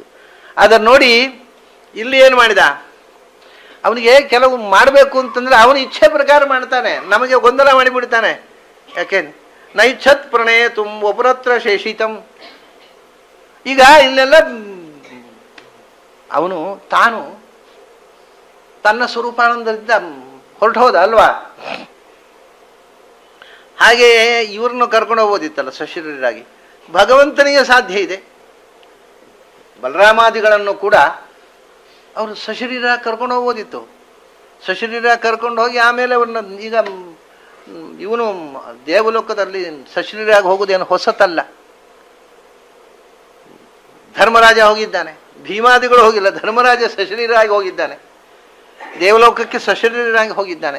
ಮೊದಲು ಇಂದ್ರ ಸಶರೀರಾಗಿ ಹೋಗಿದ್ದ, ತಪಸ್ಸು ಮಾಡಿ ಅಲ್ಲಿ ದೇವಲೋಕಕ್ಕೆ. ಹಾಗಾಗಿ ದೇವತೆಗಳು ಸಶರೀರಾಗಿ ದೇವಲೋಕಕ್ಕೆ ಹೋಗಬಹುದು. ಆದರೆ ಯಾರನ್ನೂ ಸಶರೀರಾಗಿ ಕರ್ಕೊಂಡು ಹೋಗಲಿಲ್ಲ ಭಗವಂತ. ಯಾಕೆ? ಅವನ ಇಚ್ಛೆ. ನಾವು ಯಾರು ಕೇಳಲಿಕ್ಕೆ ಅವನಿಗೆ ಅಂತಾರೆ. ನೈಚ್ಛತ್ ಪ್ರಣೇತುಂ ವಪುರತ್ರ ಶೇಷಿತಂ. ಅತ್ರ ಶೇಷಿತಂ ವಪು. ಕೃಷ್ಣನ ವಪು ಶೇಷಿತ ಅಲ್ಲಲ್ಲ, ಅದಗ್ಧ್ವ. ಅದನ್ನು ಹಿಡ್ಕೊಂಡು ಹೋದ. ಉಳಿದವರದೆಲ್ಲ ಅಲ್ಲೇ ಬಿಟ್ಟಿತ್ತಲ್ಲ, ಹೆಣ ಬಿದ್ದಿತ್ತಲ್ಲ. ಅಷ್ಟು ಜನ ಬಲರಾಮನ ಹೆಣ ಬಿದ್ದಿತ್ತಲ್ಲ. ಅವಳ್ತಾರೆ ಅತ್ರ ಶೇಷಿತಂ ವಪುಹು. ಅವನು ಪಾಪ ದೇವಾಂಶ ಸಂಭೂತರು, ಅವರೆಲ್ಲ ಮಹಾಮಹಾ ಶಕ್ತಿಗಳು. ಇವನು ಅಶೇಷ ಶಕ್ತಿ ಧೃಕ್ ಆದರೆ ಬಲರಾಮ ಶೇಷ ಶಕ್ತಿ ಧೃಕ್. ಅವನನ್ನಾದರೂ ಕರ್ಕೊಂಡು ಹೋಗೋದಿತ್ತಲ್ಲ. ಅವನು ಶೇಷ ಶಕ್ತಿ, ಶೇಷಾವತಾರ. ಸಾಮಾನ್ಯವ ವಾಯುದೇವರನ್ನು ಬಿಟ್ಟರೆ 2ನೇ ಸ್ಟೇಜ್ನಲ್ಲಿ ಬರ್ತಕ್ಕವನು ಶೇಷ. ಸಾಟಿ ಇಲ್ಲದ ಮಹಾಶಕ್ತಿ ಅದು. ಒಂದು ಅಂಥ ಮಹಾ ಘಟಾನುಘಟಿ ದೇವತೆಗಳ ಶರೀರ ಕೂಡ ಒಬ್ಬ ಸಾಮಾನ್ಯ ಮನುಷ್ಯನ ಹೆಣ ಬಿದ್ದ ಹಾಗೆ ಬಿದ್ದಿತ್ತು. ಅವರನ್ನು ಸಶರೀರಾಗಿ ಭಗವಂತ ಕರ್ಕೊಂಡು ಹೋಗಲಿಲ್ಲ. ನೈಚ್ಛತ್ ಪ್ರಣೇತುಂ. ಪ್ರಣೇತುಂ ನೇತುಂ ನೈಚ್ಛತ್. ಏನನ್ನ ಶೇಷಿತಂ ವಪುಹು ಪ್ರಣೇತುಂ. ಇಲ್ಲೇ ಬಿದ್ದಿತ್ತು ಆ ಹೆಣ. ಅವರು ಸಶರೀರ ಕರ್ಕೊಂಡು ಹೋಗಬಾರ್ದಿತ್ತ? ಅರ್ಜುನಿ ಬಂದು ಹೆಣದ ರಾಶಿ ಬಣಬೆ ಬೆಂಕಿ ಕೊಡಬೇಕು. ಮಹಾಭಾರತ ಯುದ್ಧದಲ್ಲಿ ಹಾಗೆ ರಾಶಿ ರಾಶಿ ಹೆಣಗಳನ್ನು ರಾಶಿ ಹಾಕಿ ಬೆಂಕಿ ಕೊಟ್ಟಿರುತ್ತೆ. ಯಾರು ಇಂಡಿವಿಜುವಲ್ ಗುರುತು ಮಾಡೋದಲ್ಲಿ, ಯಾರು ಸಂಸ್ಕಾರ ಮಾಡೋದಲ್ಲಿ? ಇಲ್ಲ ಅಂದರೆ ಕೊಳತು ನಾರುತ್ತೆ, ಇಡೀ ದೇಶದಲ್ಲಿ ಅನಾರೋಗ್ಯ ಹರಡುತ್ತೆ, ರೋಗ ರುಜಿನಗಳು ಹಬ್ಬುತ್ತವೆ. 18 ದಿವಸದಲ್ಲಿ ಲಕ್ಷ ಲಕ್ಷ ಹೆಣಗಳು ಬಿದ್ದಿದ್ದಾವೆ. ಅದೇ ಥರ ಇಲ್ಲಿ ಸಾವಿರಾರು ಹೆಣಗಳು ಬಿದ್ದಿದ್ದಾವೆ. ಯಾರು ಒಬ್ಬೊಬ್ಬರನ್ನೇ ಸಂಸ್ಕಾರ ಅಂದರೆ ಒಂದು ರೀತಿ, ಆದರೆ ಭಗವಂತ ಮಾಡ್ಬೋದಿತ್ತಲ್ಲ ಎಲ್ಲ ಅವರನ್ನು ಒಂದೋ ಅವರ ಯೋಗಾಗ್ನಿಯಿಂದ ದೇಹತ್ಯಾಗ ಮಾಡಿ ಹೋಗಿ ಅಂತ ಹೇಳೋದು, ಇಲ್ಲ ಅವರು ಸಶರೀರ ಕರ್ಕೊಂಡೋಗ್ಬಿಡೋದು ಭಗವಂತನಿಗೆ. ಅಲ್ಲಿ ಹೋದ್ಮೇಲೆ ಈಗ ಧರ್ಮರಾಜ ಹೋದಾಗೆ ಆಮೇಲೆ ಅಲ್ಲಿ ಅವರ ದೇಹ ಯೋಗಾಗ್ನಿ ತ್ಯಾಗ ಮಾಡಿ ಮೂಲ ರೂಪ ಸೇರೋದು. ಏನೂ ಮಾಡ್ಬೋದಿತ್ತು ಭಗವಂತ, ಅವರನ್ನು ಸಶರೀರ ಕರ್ಕೊಂಡು ಹೋಗ್ಬೋದಿತ್ತು, ಅಥವಾ ಯೋಗ ಬಲದಿಂದ ದೇಹವನ್ನು ಭಸ್ಮ ಮಾಡಿ ದೇಹದ ದರ್ಶನವೇ ಇಲ್ಲ ಯಾರಿಗೂ ಕಾಣದಂತೆ ಮಾಡಬಹುದಿತ್ತು, ಮಾಡಲಿಲ್ಲ. ಮತ್ತೆ ಶೇಷಿತಂ ಅಲ್ಲೇ ಹೆಣವಾಗಿ ಬೀಳುವಂತೆ ಮಾಡಿದ. ಯಾಕೆ ಮಾಡಿದ ಯಾರಿಗೊತ್ತು? ಸಾವಿನ ಭೀಕರತೆ ನಮಗೆ ಅರ್ಥ ಆಗಬೇಕು ಅಂತ ಮಾಡಿದ. ಸಾವು ಅನ್ನೋದು ಗೊತ್ತಾಗಬೇಕು. ಸಾವಿನಲ್ಲೂ ಅನ್ಯಾದೃಶ, ಕೃಷ್ಣಾವತಾರದಲ್ಲಿ ಸಾವಿನಲ್ಲೂ ವಿಚಿತ್ರ. ಅದು ತಾನೂ ಸತ್ತ ಹಾಗೆ ತನ್ನ ಹೆಣ ಬಿದ್ದ ಹಾಗೆ ಮಾಡಿ ಹೊರಟೋದ. ಒಪುರತ್ರ ನೈಚ್ಛತ್ ಪ್ರಣೇತುಂ ಒಪುರತ್ರ ಶೇಷಿತಂ ಅವಶೇಷಿತಂ. ಯಾಕೆ ಅಂದರೆ ಮರ್ತ್ಯೇನ ಕಿಂ ಸ್ವಸ್ಯ ಗತಿಂ ಪ್ರದರ್ಶಯನ್. ಮರ್ತ್ಯೇನ ಕಿಂ, ಅವರಿಗೆ ಎರಡು ವಿಷಯ. ಅಲ್ಲಿ ದೇವಾಂಶ ಸಂಭೂತರಾಗಿದ್ದಾರಲ್ಲ ಅವರು ಅಷ್ಟೂ ಮಂದಿಗೆ ಅವರಿಗೆ ದೇಹಾಭಿಮಾನದಿಂದ ಕಳಚಿಕೊಳ್ಬೇಕು. ಅವರು ದೇಹದಲ್ಲಿ ಬಂದು ಕೂತುಕೊಳ್ಳೋ ದೇಹಾಭಿಮಾನ ದೇವತೆಗಳಿಗೂ ಬಂದ್ಬಿಡುತ್ತೆ. ಅರ್ಜುನನಿಗೆ ಧರ್ಮರಾಜನಿಗೆ ಬರಲಿಲ್ವ ದೇಹಾಭಿಮಾನ? ಕೊನೆಗೆ ಮೇಲೆ ಹೋಗುವಾಗ ಸಶರೀರ ಕರ್ಕೊಂಡು ಹೋದ. ಅಲ್ಲಿ ಹೋದ ಮೇಲೆ ಇಂದ್ರ ಹೇಳ್ತಾನೆ, ನೋಡು ನಿನಗಿನ್ನೂ ದೇಹಾಭಿಮಾನ ಬಿಟ್ಟಿಲ್ಲ, ಈ ದೇಹಾಭಿಮಾನ ಬಿಟ್ಟು ದೇಹದಿಂದ ಕಳಚಿಕೊಂಡು ಬಾ, ಆಮೇಲೆ ನೀನು ದೇವಲೋಕದ ಯಾರನ್ನು ಬೇಕಾದ್ರೆ ಮುಟ್ಬೋದು, ಅಲ್ಲಿ ತನಕ ಮುಟ್ಟಬೇಡ ಅಂತಾನೆ. ದೇಹಾಭಿಮಾನ. ಅದಕ್ಕೆ ಕೃಷ್ಣ ಒಬ್ಬನೇ ಒಬ್ಬ ದೇವಾಂಶ ಸಂಭೂತನಾದ ಯಾದವನು ದೇಹಾಭಿಮಾನದ ಜತೆಗೆ ಭೂಮಿ ಬಿಟ್ಟು ಹೋಗಬಾರದು, ಅದನ್ನು ಕಳಚಿಕೊಂಡು ಹೋಗಿ. ಮರ್ತ್ಯೇನ ನಶ್ವರವಾದ ಈ ದೇಹದ ಅಭಿಮಾನದಿಂದ ಏನು ಉಪಯೋಗ? ಅದರಿಂದ ಕಳಚಿಕೋಬೇಕು ಎಲ್ಲರೂ. ಅವರು ನೋಡಿ ಅವರು ಅದನ್ನು ಬಿಟ್ಟು ಅಭಿಮಾನ ಕಳಚಿ ಆ ದೇಹವನ್ನು ಹೇಗೆ ಹಾವು ಯಾವ ಅಭಿಮಾನವೂ ಇಲ್ಲದೆ ತನ್ನ ಜರ್ಜರವಾದ ಮೇಲಿನ ಪೊರೆಯನ್ನು ಕಳಚಿ ಹೋಗುತ್ತೆ, ಅಷ್ಟು ಅನಾಯಾಸವಾಗಿ ಕಳಚಿಕೊಂಡು ಹೋಗಬೇಕು ಎಲ್ಲರೂ ಒಂದು ದಿವಸ, ನಾವು ಕೂಡ. ಅದಕ್ಕೋಸ್ಕರ ಕಿಂ ಮರ್ತ್ಯೇನ, ಈ ನಶ್ವರವಾದ ದೇಹಕ್ಕೋಸ್ಕರ ಯಾಕೆ ತಲೆ ಚಿಚ್ಚಿಕೋತೀಯಾ ಅಂತ ನಮಗೆ ಪಾಠ ಕಲಿಸುವುದಕ್ಕೋಸ್ಕರ ದೇವತೆಗಳಿಗೂ ಅಭಿಮಾನಹೀನರಾಗಿ ಬಿಟ್ಟು ಹೋಗಿ ಮನುಷ್ಯರಿಗೆ ಅದೊಂದು ಪಾಠವಾಗಲಿ. ಸ್ವಸ್ಯ ಗತಿಂ ಪ್ರದರ್ಶಯನ್. ಅದಕ್ಕೆ ಅವರಿಗೆ ಹಾಗೆ ದಾರಿಯಲ್ಲಿ ಬಿಡಲಿಲ್ಲ. ಅವರು ಹೊರಟು ಹೋದ ಮೇಲೆ ಏನು ಸ್ವಸ್ಯ ಗತಿಂ ಪ್ರದರ್ಶಯನ್, ತನ್ನ ನಡೆ ಅದನ್ನು ಅವರಿಗೆ ತೋರಿಸಬೇಕು. ಏನು ಭಗವಂತನ ನಡೆ ಅದು ವಿಚಿತ್ರ, ಅದು ಅವನ ನಿರ್ಧಾರದ ಪ್ರಕಾರ ನಡೀಬೇಕು ಜಗತ್ತು, ನಮ್ಮ ಇಚ್ಛೆ ಪ್ರಕಾರ ಅಲ್ಲ. ಸ್ವಸ್ಯ ಗತಿಂ, ತನ್ನ ನಡೆ ಒಂದಿದೆ ಭಗವಂತನ ದೇವರ ನಡೆ ಅಂತ, ಅವನು ನಡೆದ ದಾರಿಯಲ್ಲೇ ನೀವೆಲ್ಲ ನಡೀಬೇಕು ಅಂತ ತೋರಿಸಿದ. ಸ್ವಸ್ಯ ಗತಿಂ ಪ್ರದರ್ಶಯನ್. ಆಮೇಲೆ ಅಷ್ಟೇ ಅಲ್ಲ, ಆ ರೀತಿ ಅಭಿಮಾನ ತ್ಯಾಗ ಮಾಡಿ ಹೋದವರಿಗೆ ತನ್ನ ಗಮ್ಯಸ್ಥಾನವಾಗಿರತಕ್ಕಂಥ ಸ್ವರ್ಗ ಮೋಕ್ಷಾದಿ ಪುರುಷಾರ್ಥಗಳನ್ನು ಕೊಟ್ಟು ಕರುಣಿಸಿದ. ಅಷ್ಟೇ ಅಲ್ಲ, ಸ್ವಸ್ಯ ಗತಿಂ, ತನ್ನ ಗತಿಯಿಂದ ಜ್ಞಾನ, ಲೋಕೋತ್ತರವಾಗಿರತಕ್ಕಂಥ ಜ್ಞಾನ ಸ್ವರೂಪತ್ವವನ್ನು ಪ್ರದರ್ಶನ ಮಾಡಿದ. ಇದನ್ನೆಲ್ಲ ತೋರಿಸುವುದಕ್ಕೋಸ್ಕರ ಎಲ್ಲ ದೇವತೆಗಳು ಇಲ್ಲಿ ದೇಹ ಬಿಟ್ಟು ಹೋಗುವಾಗ ಮಾಡಿದ. ಸರಿ ಆಯಿತು, ದಾರುಕ ಹೋದ. ದಾರುಕ ಹೋಗಿ ಕೇಳಿಕೊಂಡ, ಎಲ್ಲ ವಸುದೇವನ ಹತ್ರ ಹೇಳಿದ, ದೇವಕಿ ಹತ್ರ ಹೇಳಿದ, ಎಲ್ಲರ ಹತ್ರ ಉಗ್ರಸೇನ ಹತ್ರ ಹೇಳಿದ. ಮುಗಿದೋಯ್ತು, ಎಲ್ಲ ಕಥೆ ಮುಗಿದೋಯ್ತು. ಕೃಷ್ಣ ಕೂಡ ದೇಹತ್ಯಾಗ ಮಾಡಿ ಹೊರಟು ಹೋಗ್ಬಿಟ್ಟ ಅಂತೆಲ್ಲ ಕಥೆ ಹೇಳಿದ. ಈ ಸುದ್ದಿ ಕೇಳಿ ವಸುದೇವ, ದೇವಕಿ, ರೋಹಿಣಿ, ಬಲರಾಮನ ತಾಯಿ ಇವರಿಗೆ ಸುದ್ದಿ ಕೇಳಿ ಮೂರ್ಛೆ ಬಂದ್ಬಿಟ್ಟು ತಲೆ ತಿರುಗಿ ಬಿದ್ದುಬಿಟ್ರು. ಬಿದ್ದವರು ಮತ್ತೆ ಹೇಳಲೇ ಇಲ್ಲ. ಅವರಿಗೂ ಸಂಸ್ಕಾರ ಇದರೊಟ್ಟಿಗೆ ಮಾಡಬೇಕಾಯಿತು. ಬಲರಾಮನ ಪತ್ನಿಯರು ಸುದ್ದಿ ಕೇಳಿದರು, ರೇವತಿ ಮುಂತಾದವರು. ರಾಮಪತ್ನಿಯಸ್ತು ತದ್ದೇಹಂ ಉಪಗುಹ್ಯ ಅಗ್ನಿಮಾವಿಶನ್. ಬಲರಾಮನ ದೇಹವನ್ನು ಅರ್ಜುನ ಇವರಿಗೆಲ್ಲ ತಿಳಿಸಿ ದಾರುಕ ಹೋದ. ಅರ್ಜುನ ಹತ್ರ ಹೋಗಿ ಹೇಳಿದ. ಅರ್ಜುನ ಬಂದು ಇವರೆಲ್ಲ ಸಂಸ್ಕಾರ ಮಾಡಿದಾಗ ಈ ನೋಡಿ, ಇದು ಈ ಸ್ತ್ರೀಯರೆಲ್ಲ ಇದ್ದಾರೆ ಇಲ್ಲೆಲ್ಲ ಹೊಡೆದಾಡಿಕೊಂಡು ಸತ್ತವರು ಗಂಡಸರು ಮಾತ್ರ, ದೇವತಾ ಸ್ತ್ರೀಯರಿದ್ದಾರೆ. ಬಲರಾಮನ ಪತ್ನಿಯರಾಗಿರ್ತಕ್ಕಂತಹ ಸ್ತ್ರೀಯರೆಲ್ಲ ತದ್ದೇಹಂ ಉಪಗುಹ್ಯ ಅಗ್ನಿಮಾವಿಶನ್ ಅಂತ ಬಲರಾಮನ ಆ ಮೃತ ಶರೀರವನ್ನು ಅಪ್ಪಿಕೊಂಡು ಅಗ್ನಿ ಪ್ರವೇಶ ಮಾಡಿದರು. ಆಮೇಲೆ ಅಷ್ಟೇ ಅಲ್ಲ, ಮತ್ತೆ ವಸುದೇವ ಪತ್ನಿಯ ತದ್ಗಾತ್ರಂ, ವಸುದೇವನ ಪತ್ನಿಯರು ಅವರು ಸುಮಾರು ಕಮ್ಮಿ ಅಂದರೆ 1 ಡಜನ್ ಹೆಂಡಂದಿರಿದ್ದರು ಅವನಿಗೆ. ಅವರೆಲ್ಲ ಏನು ಮಾಡಿದರು? ಅವರೆಲ್ಲ ತದ್ಗಾತ್ರಂ, ವಸುದೇವನ ಸಂಸ್ಕಾರ ಮಾಡುವಾಗ ವಸುದೇವನ ದೇಹ, ಯಾಕೆಂದರೆ ಇವರೆಲ್ಲ ಯೋಗಾಗ್ನಿಯಿಂದ ದೇಹತ್ಯಾಗ ಮಾಡುವವರು. ಇದರಿಂದ ಏನೋ ಸಹಗಮನ ಮಾಡುವಂಥದ್ದಕ್ಕೆ ಪೂರಕವಾದ ಮಾತು ಅಂತೇನು ಭ್ರಮಿಸ್ಕೊಳ್ಬೇಡಿ. ಯಾವ ಶಾಸ್ತ್ರವೂ ಸಹಗಮನ ಮಾಡಬೇಕು ಅಂತ ಹೇಳೋದಿಲ್ಲ. ಇವರು ಮಾಡಿದ್ದಾರೆ. ಯಾಕೆಂದರೆ ಅವರು ಈ ಒಂದು ವಿಷಯ, ಇವರೆಲ್ಲರೂ ಕೂಡ ದೇವತೆಗಳು ನಿಯತ ಪತಿಪತ್ನಿ ಭಾವ ಇರುವವರು, ಜನ್ಮಕ್ಕೊಂದು ಗಂಡ ಜನ್ಮಕ್ಕೊಂದು ಹೆಂಡತಿ ಒಟ್ಟಿಗೆ ಬದುಕುವವರಲ್ಲ.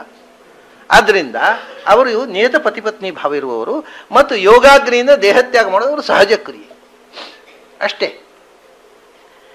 ಹಾಗಾಗಿ ವಸುದೇವ ಪತ್ನಿಯ ತದ್ಗಾತ್ರಂ, ವಸುದೇವನ 12-13 ಜನ ಹೆಂಡಂದಿರಿದ್ದರು. ಅವರೆಲ್ಲ ಅವನ ದೇಹವನ್ನು ಅಪ್ಪಿಕೊಂಡು ಯೋಗಾಗ್ನಿಯಲ್ಲಿ ಅವನ ಜೊತೆಗೆ ದೇಹತ್ಯಾಗ ಮಾಡಿದರು. ಆಮೇಲೆ ಪ್ರದ್ಯುಮ್ನಾದೀನ್ ಹರೇಹೆ ಸ್ನುಷಾಹ, ಕೃಷ್ಣನ ಮಕ್ಕಳು ಪ್ರದ್ಯುಮ್ನ ಅನಿರುದ್ಧ ಮಕ್ಕಳು ಮೊಮ್ಮಕ್ಕಳು ಎಲ್ಲ ಸತ್ತಿದ್ದಾರೆ. ಅವರ ಪತ್ನಿಯರು ಪ್ರದ್ಯುಮ್ನಾದಿಗಳ ಜೊತೆಗೆ ಯೋಗಾಗ್ನಿಯಿಂದ ತಾವು ಕೂಡ ದೇಹತ್ಯಾಗ ಮಾಡಿದರು, ಗಂಡನ ಜೊತೆಗೆ ಅಗ್ನಿ ಪ್ರವೇಶ ಮಾಡಿ. ಕೃಷ್ಣ ಪತ್ನಿಯರು 16,108 ಜನ ಇದ್ದಾರಲ್ಲ, ಅದರಲ್ಲಿ 8 ಜನ ಮುಖ್ಯವಾಗಿರತಕ್ಕವರು ಅಷ್ಟಮಹಿಷಿಯರು.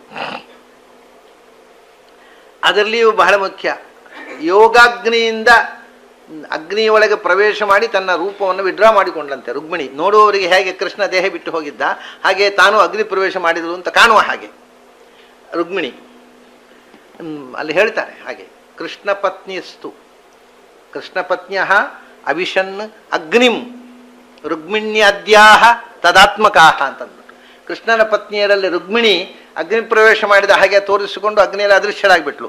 ಹೇಗೆ ಭಗವಂತ ಋಷಭಾವತಾರದಲ್ಲಿ ಕುಟಜಾದ್ರಿಯಲ್ಲಿ ಕೊಲ್ಲೂರಿನ ಕಾಡಿನಲ್ಲಿ ಕಾಳ್ಗಿಚ್ಚಿನಲ್ಲಿ ಸುಟ್ಟು ಹೋದ ಅಂತ ಜನರಿಗೆ ಭ್ರಮೆ ಬರುವಂತೆ ತೋರಿಸಿದ ಹಾಗೆ ಅಗ್ನಿಯಲ್ಲಿ ಅಂತರ್ಧಾನ ಆಗಿಬಿಟ್ಲು. ಕಾಡಿನಲ್ಲಿ ಹೋಗಿ ಯಾರಿಗೂ ಕಾಣದಂತೆ ಅದೃಶ್ಯರಾದಳು ಸತ್ಯಭಾಮೆ, ಅವಳು ಅಗ್ನಿ ಪ್ರವೇಶ ಮಾಡಲಿಲ್ಲ. ಉಳಿದ 6 ಜನ ಅಗ್ನಿ ಪ್ರವೇಶ ಮಾಡಿದರು ಕೃಷ್ಣನ ಜೊತೆಗೆ. ಕೃಷ್ಣನ ದೇಹ ಅಂತ ಇವರೇನು ಬಿಟ್ಟಿದ್ದು ಸಂಸ್ಕಾರ, ಅಗ್ನಿ ಪ್ರವೇಶ ಮಾಡಿ ದೇಹತ್ಯಾಗ ಮಾಡಿದರು. ಆಮೇಲೆ ಕೆಲವರು ಕೃಷ್ಣನ ಪತ್ನಿಯರು 16,100 ಜನರು ಅಗ್ನಿ ಪ್ರವೇಶ ಮಾಡಲಿಲ್ಲ. ಇದೆಲ್ಲ ಆಗಿ ಎಲ್ಲ ಸಂಸ್ಕಾರ ಆದಮೇಲೆ ಅರ್ಜುನ ಕರ್ಕೊಂಡು ಬಂದ ಉಳಿದವರನ್ನು. ಕರ್ಕೊಂಡು ಬಂದಾಗ ದಾರಿಯಲ್ಲಿ ಪುಂಡಬೋಕರು ತಡೆದರು. ಅವರನ್ನು ಹೋರಾಟ ಮಾಡಿ ದಾರಿಯಲ್ಲಿ ಅಡ್ಡಗಟ್ಟಿದ ಕಾಡಿನ ಪುಂಡರು ಡಕಾಯಿತರನ್ನು ಎದುರಿಸುವುದು ಅರ್ಜುನನಿಂದ ಆಗಲಿಲ್ಲ. ಜಗತ್ತಿನ ಮಹಾವೀರರನ್ನೆಲ್ಲ ಸೋಲಿಸಿ ದಿಗ್ವಿಜಯ ಭೇರಿ ಬಾರಿಸಿದ ಅರ್ಜುನ 18 ದಿವಸದ ಯುದ್ಧದಲ್ಲಿ ಜಗತ್ತಿನ ವೀರರನ್ನೆಲ್ಲ ಮಣಿಸಿದ ಅರ್ಜುನನಿಗೆ ಕಾಡಿನಲ್ಲಿ ಅಡ್ಡಗಟ್ಟಿದ ಕಾಡುಗಳ್ಳರು ಡಕಾಯಿತರು, ಚೆಂಬಲ್ ಕಣಿವೆಯ ಡಕಾಯಿತರ ಥರ ಅಲ್ಲಿ ಕಾಡಿನಲ್ಲಿ ಇವ್ರನ್ನ ಮಣಿಸುವುದು ಅರ್ಜುನನಿಂದ ಆಗಲಿಲ್ಲ. ಆದ್ದರಿಂದ ಏನಾಯಿತು, ಎಷ್ಟೋ ಯಾದವ ಸ್ತ್ರೀಯರನ್ನು ಅವರು ಅಪಹಾರ ಮಾಡಿ ಕಿತ್ತು ಹಿಡ್ಕೊಂಡು ಹೋಗ್ಬಿಟ್ರು ಕಳ್ಳರು. ದುಡ್ಡಿನ ಬಂಗಾರದ ಆಸೆಗೋಸ್ಕರ ಹೆಣ್ಮಕ್ಕಳನ್ನು ಮತ್ತು ಅವರ ಆಭರಣ ಚಿನ್ನ ಇದನ್ನೆಲ್ಲ ಅಪಹಾರ ಮಾಡಿ ಹಿಡ್ಕೊಂಡು ಹೋಗಿಬಿಟ್ಟಿದ್ದಾರೆ. ಎಲ್ಲ ಹಿಡ್ಕೊಂಡು ಹೋದು ಅರ್ಜುನ ಅಸಹಾಯಕನಾಗಿ ನೋಡಿ ಯಾರು ಅಳೆದು ಉಳಿದವರನ್ನು, ಕೃಷ್ಣನ ಮೊಮ್ಮಗನ ಮಗ ವಜ್ರ ಅವನನ್ನು ಕರ್ಕೊಂಡು ಇಂದ್ರಪ್ರಸ್ಥಕ್ಕೆ ಬಂದಿದ್ದಾನೆ. ಅಣ್ಣನ ಹತ್ರ ಹೇಳ್ತಾನೆ, ಅಣ್ಣ ಈಗ ಗೊತ್ತಾಯಿತು ನನಗೆ, ಏನು ನಾನೇ ಮಹಾಭಾರತ ಯುದ್ಧದಲ್ಲಿ ಪೌರುಷ ತೋರಿಸಿದ್ದು ಅಂತ ತಿಳ್ಕೊಂಡು ಹೆಮ್ಮೆಯಿಂದ ಬೀಗ್ತಾ ಇದ್ದೆ. ಈಗ ಗೊತ್ತಾಯ್ತು ನನಗೆ ನಾನು ಮಹಾಭಾರತ ಯುದ್ಧದಲ್ಲಿ ಏನೂ ಮಾಡಿಲ್ಲ ಅಂತ. ಯಾಕೆಂದರೆ ತದ್ವೈ ಧನು ತೈಷವಃ ಸರಥೋ ಹಯಾಸ್ತೆ, ಯಾವ ಧನುಸ್ಸಿನಿಂದ ಮಹಾಭಾರತ ಯುದ್ಧ ಮಾಡಿದನೋ ಅದೇ ಗಾಂಡೀವ ಧನುಸ್ಸು ನನ್ನ ಕೈಯಲ್ಲಿತ್ತು. ಯಾವ ಬಾಣಗಳಿಂದ ಶತ್ರುಗಳ ಕಂಗೆಡಿಸಿದ್ದನೋ ಅದೇ ಬಾಣಗಳು ನನ್ನ ಅದೇ ಅಂದರೆ ಅಂಥದೇ ಬಾಣಗಳು ನನ್ನ ಬತ್ತಲಿಕ್ಕೆ ಹೇಳಿದ್ದವು. ಎಂಥ ರಥ ಎಂಥ ಕುದುರೆಗಳನ್ನು ನಾನು ಅಲ್ಲಿ ಯುದ್ಧದಲ್ಲಿ ಬಳಸಿದ್ದೇನೋ ಅದೇ ರೀತಿ ಅತ್ಯಂತ ದಕ್ಷವಾದ ರಥ ಕುದುರೆ ಎಲ್ಲ ಸಜ್ಜಾಗಿತ್ತು. ಮತ್ತು ಅದೇ ನಾನು, ಜನವೇರೆ ಅಲ್ಲ, ಅದೇ ಅರ್ಜುನ. ಸೋಹಂ ರಥಿ ನೃಪತಯ ಯತ ಆನಮಂತಿ. ಆದರೆ ಅಲ್ಲಿ ಗೆದ್ದೆ, ಇಲ್ಲಿ ಸೋತೆ. ಯಾರ ಹತ್ರ? ಯಾರೋ ಕಾಡುಗಳ್ಳರು ಪುಂಡ ಬೋಕರಿಗಳ ಹತ್ರ ಸೋತೆ. ಯಾಕೆ? ವಿಷಯ ಗೊತ್ತಾಯಿತು. ಆಗ ರಥದಲ್ಲಿ ಕೃಷ್ಣ ಇದ್ದ, ಈಗ ಇಲ್ಲ. ಹಾಗಾದರೆ fully equipped Arjuna minus Krishna is a big zero. ಎಲ್ಲ ಇದೆ, ಕೃಷ್ಣ ಒಬ್ಬ ಇಲ್ಲ ಅಂದರೆ ಆ ರಥದಲ್ಲಿ ಅರ್ಜುನ ಏನೂ ಉಪಯೋಗ ಇಲ್ಲ ಅನ್ನೋದು ಈಗ ಗೊತ್ತಾಯಿತು ಕೃಷ್ಣ ಅಂತಾರೆ ಅಣ್ಣನ ಹತ್ರ. ನಾನೇ ಮಹಾವೀರ ಅಂತ ತಿಳ್ಕೊಂಡಿದ್ದೆ, ಆದರೆ ಕೃಷ್ಣ ಇಲ್ಲದೆ ಇದ್ದಾಗ ಒಬ್ಬ ಸಾಮಾನ್ಯ ಕಾಡು ಕಳ್ಳರನ್ನ ಡಕಾಯಿತರನ್ನ ನಿಗ್ರಹ ಮಾಡೋದು ನನ್ನಿಂದ ಆಗಲಿಲ್ಲ ಅಂತ ತನ್ನ ಅಸಹಾಯಕತೆಯನ್ನು ತೋಡುತ್ತಾನೆ. ಕಡೆಗೆ ಧರ್ಮರಾಜ ಅಂಥ ನಮ್ಮನ್ನ ಪ್ರತಿಕ್ಷಣ ಅಪಾಯದಿಂದ ಪಾರು ಮಾಡ್ತಾ ಇದ್ದಂಥ ಕೃಷ್ಣನಿಲ್ಲದ ದೇಶದಲ್ಲಿ ನಾವು ಯಾಕಿರ್ಬೇಕಪ್ಪ ಅಂತ ಯಾದವರ ರಾಜನಾಗಿ ಆ ವಜ್ರನನ್ನ, ಕೃಷ್ಣನ ಮೊಮ್ಮಗನ ಮಗ ವಜ್ರನಿಗೆ ಪಟ್ಟಾಭಿಷೇಕ ಮಾಡಿ, ಈ ಕಡೆ ಪರೀಕ್ಷಿತ್ತಿಗೆ ಪಟ್ಟಾಭಿಷೇಕ ಮಾಡಿ, 36 ವರ್ಷ ವಯಸ್ಸವನಿಗೆ ಪರೀಕ್ಷಿತ್ ರಾಜನಿಗೆ. ಅವನು ಯುದ್ಧ ಆಗುವಾಗ ಹುಟ್ಟಿದವ, ಯುದ್ಧದ ಸಮಯದಲ್ಲಿ. ಈ 36 ವರ್ಷ ಆಗಿಬಿಟ್ಟಿದೆ ಅವನಿಗೆ, ಇನ್ನು ಎಷ್ಟು ಸಮಯ ಕಾಯ್ಬೇಕು ಪಾಪ. ಅವನು 36ನೇ ವಯಸ್ಸಿನಲ್ಲಿ ಅವನಿಗೂ ಪಟ್ಟಾಭಿಷೇಕ ಮಾಡಿ ಅವನನ್ನು ಪಾಂಡವ ರಾಜ್ಯದಲ್ಲಿ ನಿಲ್ಲಿಸಿ, ಕೃಷ್ಣ ಇಲ್ಲದೆ ಇದ್ದಂಥ ಭಾರತದಲ್ಲಿ ನಾವು ಇರಬಾರದಪ್ಪ ಅಂತ ಉತ್ತರಾಪಥಕ್ಕೆ ಹೋಗಿ ಅವರು ಅವತಾರ ಸಮಾಪ್ತಿ ಮಾಡಿದರು. ಇದು ಏಕಾದಶ ಸ್ಕಂಧದಲ್ಲಿ ಸಂಕ್ಷಿಪ್ತವಾಗಿ ವ್ಯಾಸರು ನಿರೂಪಿಸಿದ, ಶುಕಾಚಾರ್ಯರು ಪರೀಕ್ಷಿತ್ ರಾಜನಿಗೆ ಹೇಳಿದಂತಹ ಕಥಾಭಾಗವನ್ನು ಕೆಲವೊಮ್ಮೆ ಇದು ತುಂಬ ವಿಸ್ತಾರ ವಿಷಯಗಳನ್ನು, ಆದರೆ ಹೇಳಬೇಕಾದ ಅಲ್ಲಿ ಬಂದ ವಿಷಯಗಳನ್ನು ಯಾವುದನ್ನು ಮುಖ್ಯವಾದ ವಿಷಯವನ್ನು ಬಿಡದೆ, ನಾನು ಬಿಟ್ಟಿದ್ದರೆ ಡಿಟೇಲ್ಸ್ ಮಾತ್ರ ಹೇಳಬೇಕಾದ ಸಂಗತಿಗಳಲ್ಲಿ ಯಾವುದನ್ನು ಲೋಪ ಆಗದಂತೆ ಪ್ರಯತ್ನಪಟ್ಟು ನಿಮ್ಮ ಮುಂದೆ ಇಟ್ಟಿದ್ದೇನೆ.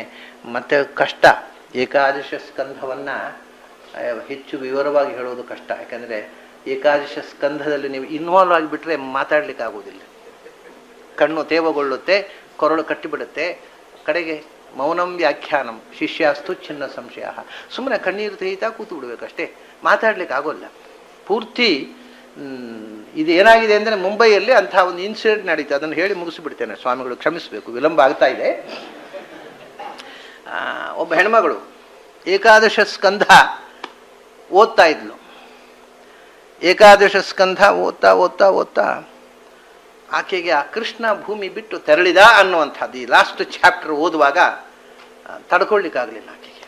She became terribly emotional. ಅನ್ನು ತಡ್ಕೊಳ್ಳಿಕ್ಕಾಗದೆ ನೆಲದಲ್ಲಿ ಬಿದ್ದು ಹೊರಳಾಡ್ಲಿಕ್ಕೆ ಶುರು ಮಾಡಿದ್ಲು. ಅಳೋದು ಅಂದ್ರೆ ಅಳೋದು, ಸಣ್ಣ ಮಕ್ಕಳ ಹತ್ತ ಹಾಗೆ ಗೊಳೋ ಅಂತ ಹತ್ತು ನೆಲದಲ್ಲಿ ಬಿದ್ದು ಹೊರಳಾಡಿದ್ಲು. ಮಗ ಬಂದ, ಯಾಕಮ್ಮ ಯಾಕೆ ಅಳ್ತಾ ಇದ್ದಿ, ಯಾಕೆ ಹೊರಳಾಡ್ತಾ ಇದ್ದಿ ಅಂತ ಮಗ ಬಂದ. ಅವನಿಗೆ ವಿಚಿತ್ರ ಅನ್ನಿಸ್ತು, ಯಾಕಂದರೆ ತೀರಾ ಅಸಹಜ. ಅಷ್ಟು ವಯಸ್ಸಾದವರು ಚಿಕ್ಕ ಮಕ್ಕಳ ಹಾಗೆ ಕೂಗೋದು, ಅಳೋದು, ರಂಪ ಮಾಡ್ಲಿಕ್ಕೆ ಅಳೋದು ಅಂದರೆ ಭಯಾನಕ ಹತ್ಬಿಟ್ಟು ಅವರು ಕೂಗೋದು, ನೆಲದಲ್ಲಿ ಹೊರಳಾಡ್ತಾ ಇದ್ದ. ಏನಮ್ಮ ಯಾಕೆ, ತುಂಬ ಬ್ಯಾಲೆನ್ಸ್ಡ್ ಹೆಣ್ಮಗಳು ಅಂದ ಮಗನಿಗೆ ಆಶ್ಚರ್ಯ, ಹೀಗೆ ಯಾಕೆ ಆಗ್ಬಿಟ್ಲು ನಮ್ಮ ಅಮ್ಮ, ಇದಕ್ಕೆ ಇಷ್ಟು ಇಮೋಷನಲ್ ಏನಾಯಿತು. ಅದಕ್ಕೆ ನನಗೆ ನನ್ನ ಕೃಷ್ಣ ಬೇಕು. ಆಕೆ ಕೊಟ್ಟ ಉತ್ತರ, ನನಗೆ ಕೃಷ್ಣ ಬೇಕು. ಅವನಿಗೇನು ಗೊತ್ತಾಗಬೇಕು, ಬಾಂಬೆಯಲ್ಲಿ ಬೆಳೆದ ಹುಡುಗ, ಅವನಿಗೆ ಕೃಷ್ಣ ಅಂದರೆ ಏನು. ಕೃಷ್ಣ ಅಂದರೆ ಅವನಿಗೆ ತಕ್ಷಣ ಅರ್ಥ ಆದ್ದೇನು ಅಂದರೆ, ಈ ಹೆಣ್ಮಗಳಿದ್ದಾಳಲ್ವ ಅವಳಿಗೊಬ್ಬ ತಮ್ಮ ಇದ್ದ, ಅವನ ಹೆಸರು ಕೃಷ್ಣ ಅಂತ. ಅವನು ಸತ್ತು ಹೋಗಿದ್ದ, ಟೈಫಾಯ್ಡ್ ಆಗಿ. ಅವನಿಗೆ ಸುಮಾರು 20-25ನೇ ವಯಸ್ಸು ಅವನಿಗೆ. ಆ ಚಿಕ್ಕಪ್ಪ ಇನ್ನೂ ಮದುವೆ ಆಗದೆ ಅವನು ಸತ್ತು ಹೋಗಿದ್ದ. ಪ್ರಾಯ ತಮ್ಮನ ನೆನಪಾಯಿತು ಅಮ್ಮನಿಗೆ ಅಂತ ಅವನು ತಿಳ್ಕೊಂಡ. ಅವನಿಗೆ ಬೇರೆ ಕೃಷ್ಣನ ಪರಿಚಯನೇ ಇಲ್ಲ ಪಾಪ. ಅವನಂದ, ಅಲ್ಲಪ್ಪ ಆ ಕೃಷ್ಣ ಎಷ್ಟು ವರ್ಷ ಆಯ್ತು ಹೇಳು ಸತ್ತು ಹೋಗಿ, ಅವನನ್ನು ಈಗ ನೀನು ಬೇಕು ಅಂತ ಹಠ ಹಿಡಿದ್ರೆ ಹೆಂಗೆ ತರುವುದು ಅಂತ ಹೇಳಿದ ಅವನು. ಅಲ್ಲೋ ಆ ಕೃಷ್ಣ ಅಲ್ಲ, ನನಗೆ ಕೃಷ್ಣ ಬೇಕು. ಒಂದು ಬೆಳಗಿನ ತನಕ ಕೂಗಿದ್ದಾರೆ, ನನಗೆ ಕೃಷ್ಣ ಬೇಕು. ಕಡೆಗೆ ಆ ನಂತರ ಅವರು ಭಾಗವತದ ಏಕಾದಶ ಸ್ಕಂಧದ ಕೊನೆಯ ಚಾಪ್ಟರ್ನ ಇವತ್ತಿಗೂ ಓದಲಿಲ್ಲ. ಹೇಳ್ತಾರೆ ನನ್ನ ಹತ್ರ, ಆಚಾರ್ಯರೇ ನನ್ನಿಂದ ಓದ್ಲಿಕ್ಕೆ ಆಗೋಲ್ಲ, ತಡ್ಕೊಳ್ಳಿಕ್ಕಾಗೋಲ್ಲ ನನಗೆ. ಅಲ್ಲಿ ಹೋದಾಗ ಅಲ್ಲಿ ಕೃಷ್ಣ ದೇಹತ್ಯಾಗ ಮಾಡಿದ ಅಂತನೋ ವಾಕ್ಯ ಓದಿದ್ರೆ ನಾನು ತಡ್ಕೊಳ್ಳಿಕ್ಕಾಗೋಲ್ಲ, ನನಗೆ ಕೃಷ್ಣ ಬೇಕು. ಆದ್ದರಿಂದ ಯಾಕೆ ಹೀಗಾಗತ್ತೆ ಅಂತ ಒಂದ್ಸರ್ತಿ, ಆಚಾರ್ಯ ನನಗೆ ಏಕಾದಶ ಸ್ಕಂಧ ಪೂರ್ತಿ ಓದಲಿಕ್ಕೆ ಆಗೋದಿಲ್ಲ, ಯಾಕೆ ಹೀಗಾಗುತ್ತೆ. ಆವಾಗ ನಾನು ಹೇಳಿದೆ, ನೀವು ಸ್ವಲ್ಪ ಹಿಂದಕ್ಕೆ ಹೋಗಿ, ಹಿಂದಿನ ಗೋ ಬ್ಯಾಕ್ ಅಂತ ನೀವು ಹಿಪ್ನೋಟೈಸ್ ಮಾಡಿ ಟ್ರೀಟ್ಮೆಂಟ್ ಮಾಡ್ತಾರೆ ಹಾಗೆ ನೀವು ಸ್ವಲ್ಪ ಹಿಂದಕ್ಕೆ ಹೋಗಿ, ಆವಾಗ ಗೊತ್ತಾಗತ್ತೆ ನಿಮಗೆ. ಸ್ವಲ್ಪ ಅಂದರೆ 100-200 ವರ್ಷ ಅಲ್ಲ, ಒಂದು 5,000 ವರ್ಷ ಹಿಂದಕ್ಕೆ ಹೋಗಿ. ಆಗ ಎಲ್ಲಿದ್ರಿ ನೀವು ಯೋಚನೆ ಮಾಡಿ. ನೀವು ಮಥುರೆಯಲ್ಲಿದ್ದಿರಿ, ಹೌದಾ? ನೀವು ಕೃಷ್ಣನನ್ನು ಕಂಡಿದ್ದಿರಿ, ಹೌದಾ? ಅದು ಈಗ ನಿಮ್ಗೆ ಓದುವಾಗ ನೆನಪಾಗುತ್ತೆ. ಅದು ಕೃಷ್ಣನ ಒಟ್ಟಿಗೆ ಓಡಾಡಿದಂಥ ಕ್ಷಣಗಳು ನೆನಪಾದಾಗ ಈಗ ಕೃಷ್ಣನಿಲ್ಲದೆ ಹೇಗಿರುವುದು ಅನ್ನುವ ಚಟುವಟಿಕೆ ಪ್ರಾರಂಭ ಆಗುತ್ತೆ. ಅದರಿಂದ ಹಿಂದಕ್ಕೆ ಹೋಗಿ ನಿಮ್ಮ ಪೂರ್ವ ಜನ್ಮದ ಕೆಲವು ನೆನಪುಗಳ ತುಣುಕುಗಳನ್ನು ಸಂಗ್ರಹ ಮಾಡಿ ನಿಮ್ಮ ಪ್ರಶ್ನೆಗೆ ಉತ್ತರ ಸಿಗುತ್ತೆ ಅಂತ ಹೇಳಿದೆ ನಾನು. ಅಂತೂ ಇವತ್ತಿಗೂ ಅವರು ಏಕಾದಶ ಸ್ಕಂಧದ ಕೊನೆಯ 2 ಅಧ್ಯಾಯಗಳನ್ನು ಓದೋದು. ಓದಿದರೆ ತಡ್ಕೊಳ್ಳಿಕ್ಕಾಗೋದಿಲ್ಲ ಅವರಿಗೆ. ಅಂಥ ಒಂದು ಅದ್ಭುತವಾದ ಘಟ್ಟ. ನಮಗೆ ನಿಜವಾಗಿ ಅದರಲ್ಲಿ ಇನ್ವಾಲ್ವ್ಮೆಂಟ್ ಬಂದ್ಬಿಟ್ರೆ ತಡ್ಕೊಳ್ಳಿಕ್ಕೆ ಆಗದಂತಹ ಒಂದು ಅನುಭೂತಿಯಲ್ಲಿ. ಹಾಗಾಗಿ ಅದನ್ನು ಇಷ್ಟು ಹೇಳಲಿಕ್ಕೆ ಸಾಧ್ಯ ಆದದ್ದು ಕೂಡ ನಿಜವಾಗಿ ಬಹಳ ಕಷ್ಟದಿಂದ ನಾನು ನನ್ನ ಇಮೋಷನ್ಗಳನ್ನು ಕಂಟ್ರೋಲ್ ಮಾಡಿ ಹೇಳಲಿಕ್ಕೆ ಪ್ರಯತ್ನ ಮಾಡಿದೆ. ಅಂತೂ ಹೇಗೋ ನಿಮ್ಮ ಮುಂದೆ ಭಾಗವತದ ಏಕಾದಶ ಸ್ಕಂಧದ ಕೆಲವು ತುಣುಕುಗಳನ್ನು ನಿಮ್ಮ ಮುಂದೆ ಇಟ್ಟಿದ್ದೇನೆ. ಶ್ರೀಪಾದರ ಹರಕೆ, ಅದನ್ನು ಪೂರ್ತಿ ಭಾಗವತ ಹೇಳು, ಏಕಾದಶ ಸ್ಕಂಧ ವಿವರವಾಗಿ ಹೇಳು, ಅದು ಭಾಗವತಾಶ್ರಮದಲ್ಲಿ ನಿರಂತರ ಭಾಗವತ ಚಿಂತನೆ ನಡೆಯಬೇಕು ಅನ್ನುವ ಅವರ ಕನಸು, ಅವರ ಆ ವಿಲ್ ಪವರು ಇಷ್ಟು ನಿರಂತರವಾಗಿ ನಮ್ಮನ್ನು ನಡೆಸಿತು ಅಂತ ನಾನು ನೆನಪಿಸಿಕೊಳ್ಳುತ್ತಾ, ಶ್ರೀಪಾದರ ಈ ಕಾರುಣ್ಯಕ್ಕೆ ನನ್ನ ಅಭಿನಂದನೆಗಳನ್ನು ಪ್ರಣಾಮಗಳನ್ನು ಸಲ್ಲಿಸ್ತಾ, ನಿಮಗೆಲ್ಲರಿಗೂ ನನ್ನ ಅಭಿನಂದನೆಗಳನ್ನು ಸಲ್ಲಿಸ್ತಾ ನನ್ನ ಮಾತನ್ನು ಮುಗಿಸ್ತಾ ಇದ್ದೇನೆ. ನಮಸ್ಕಾರ.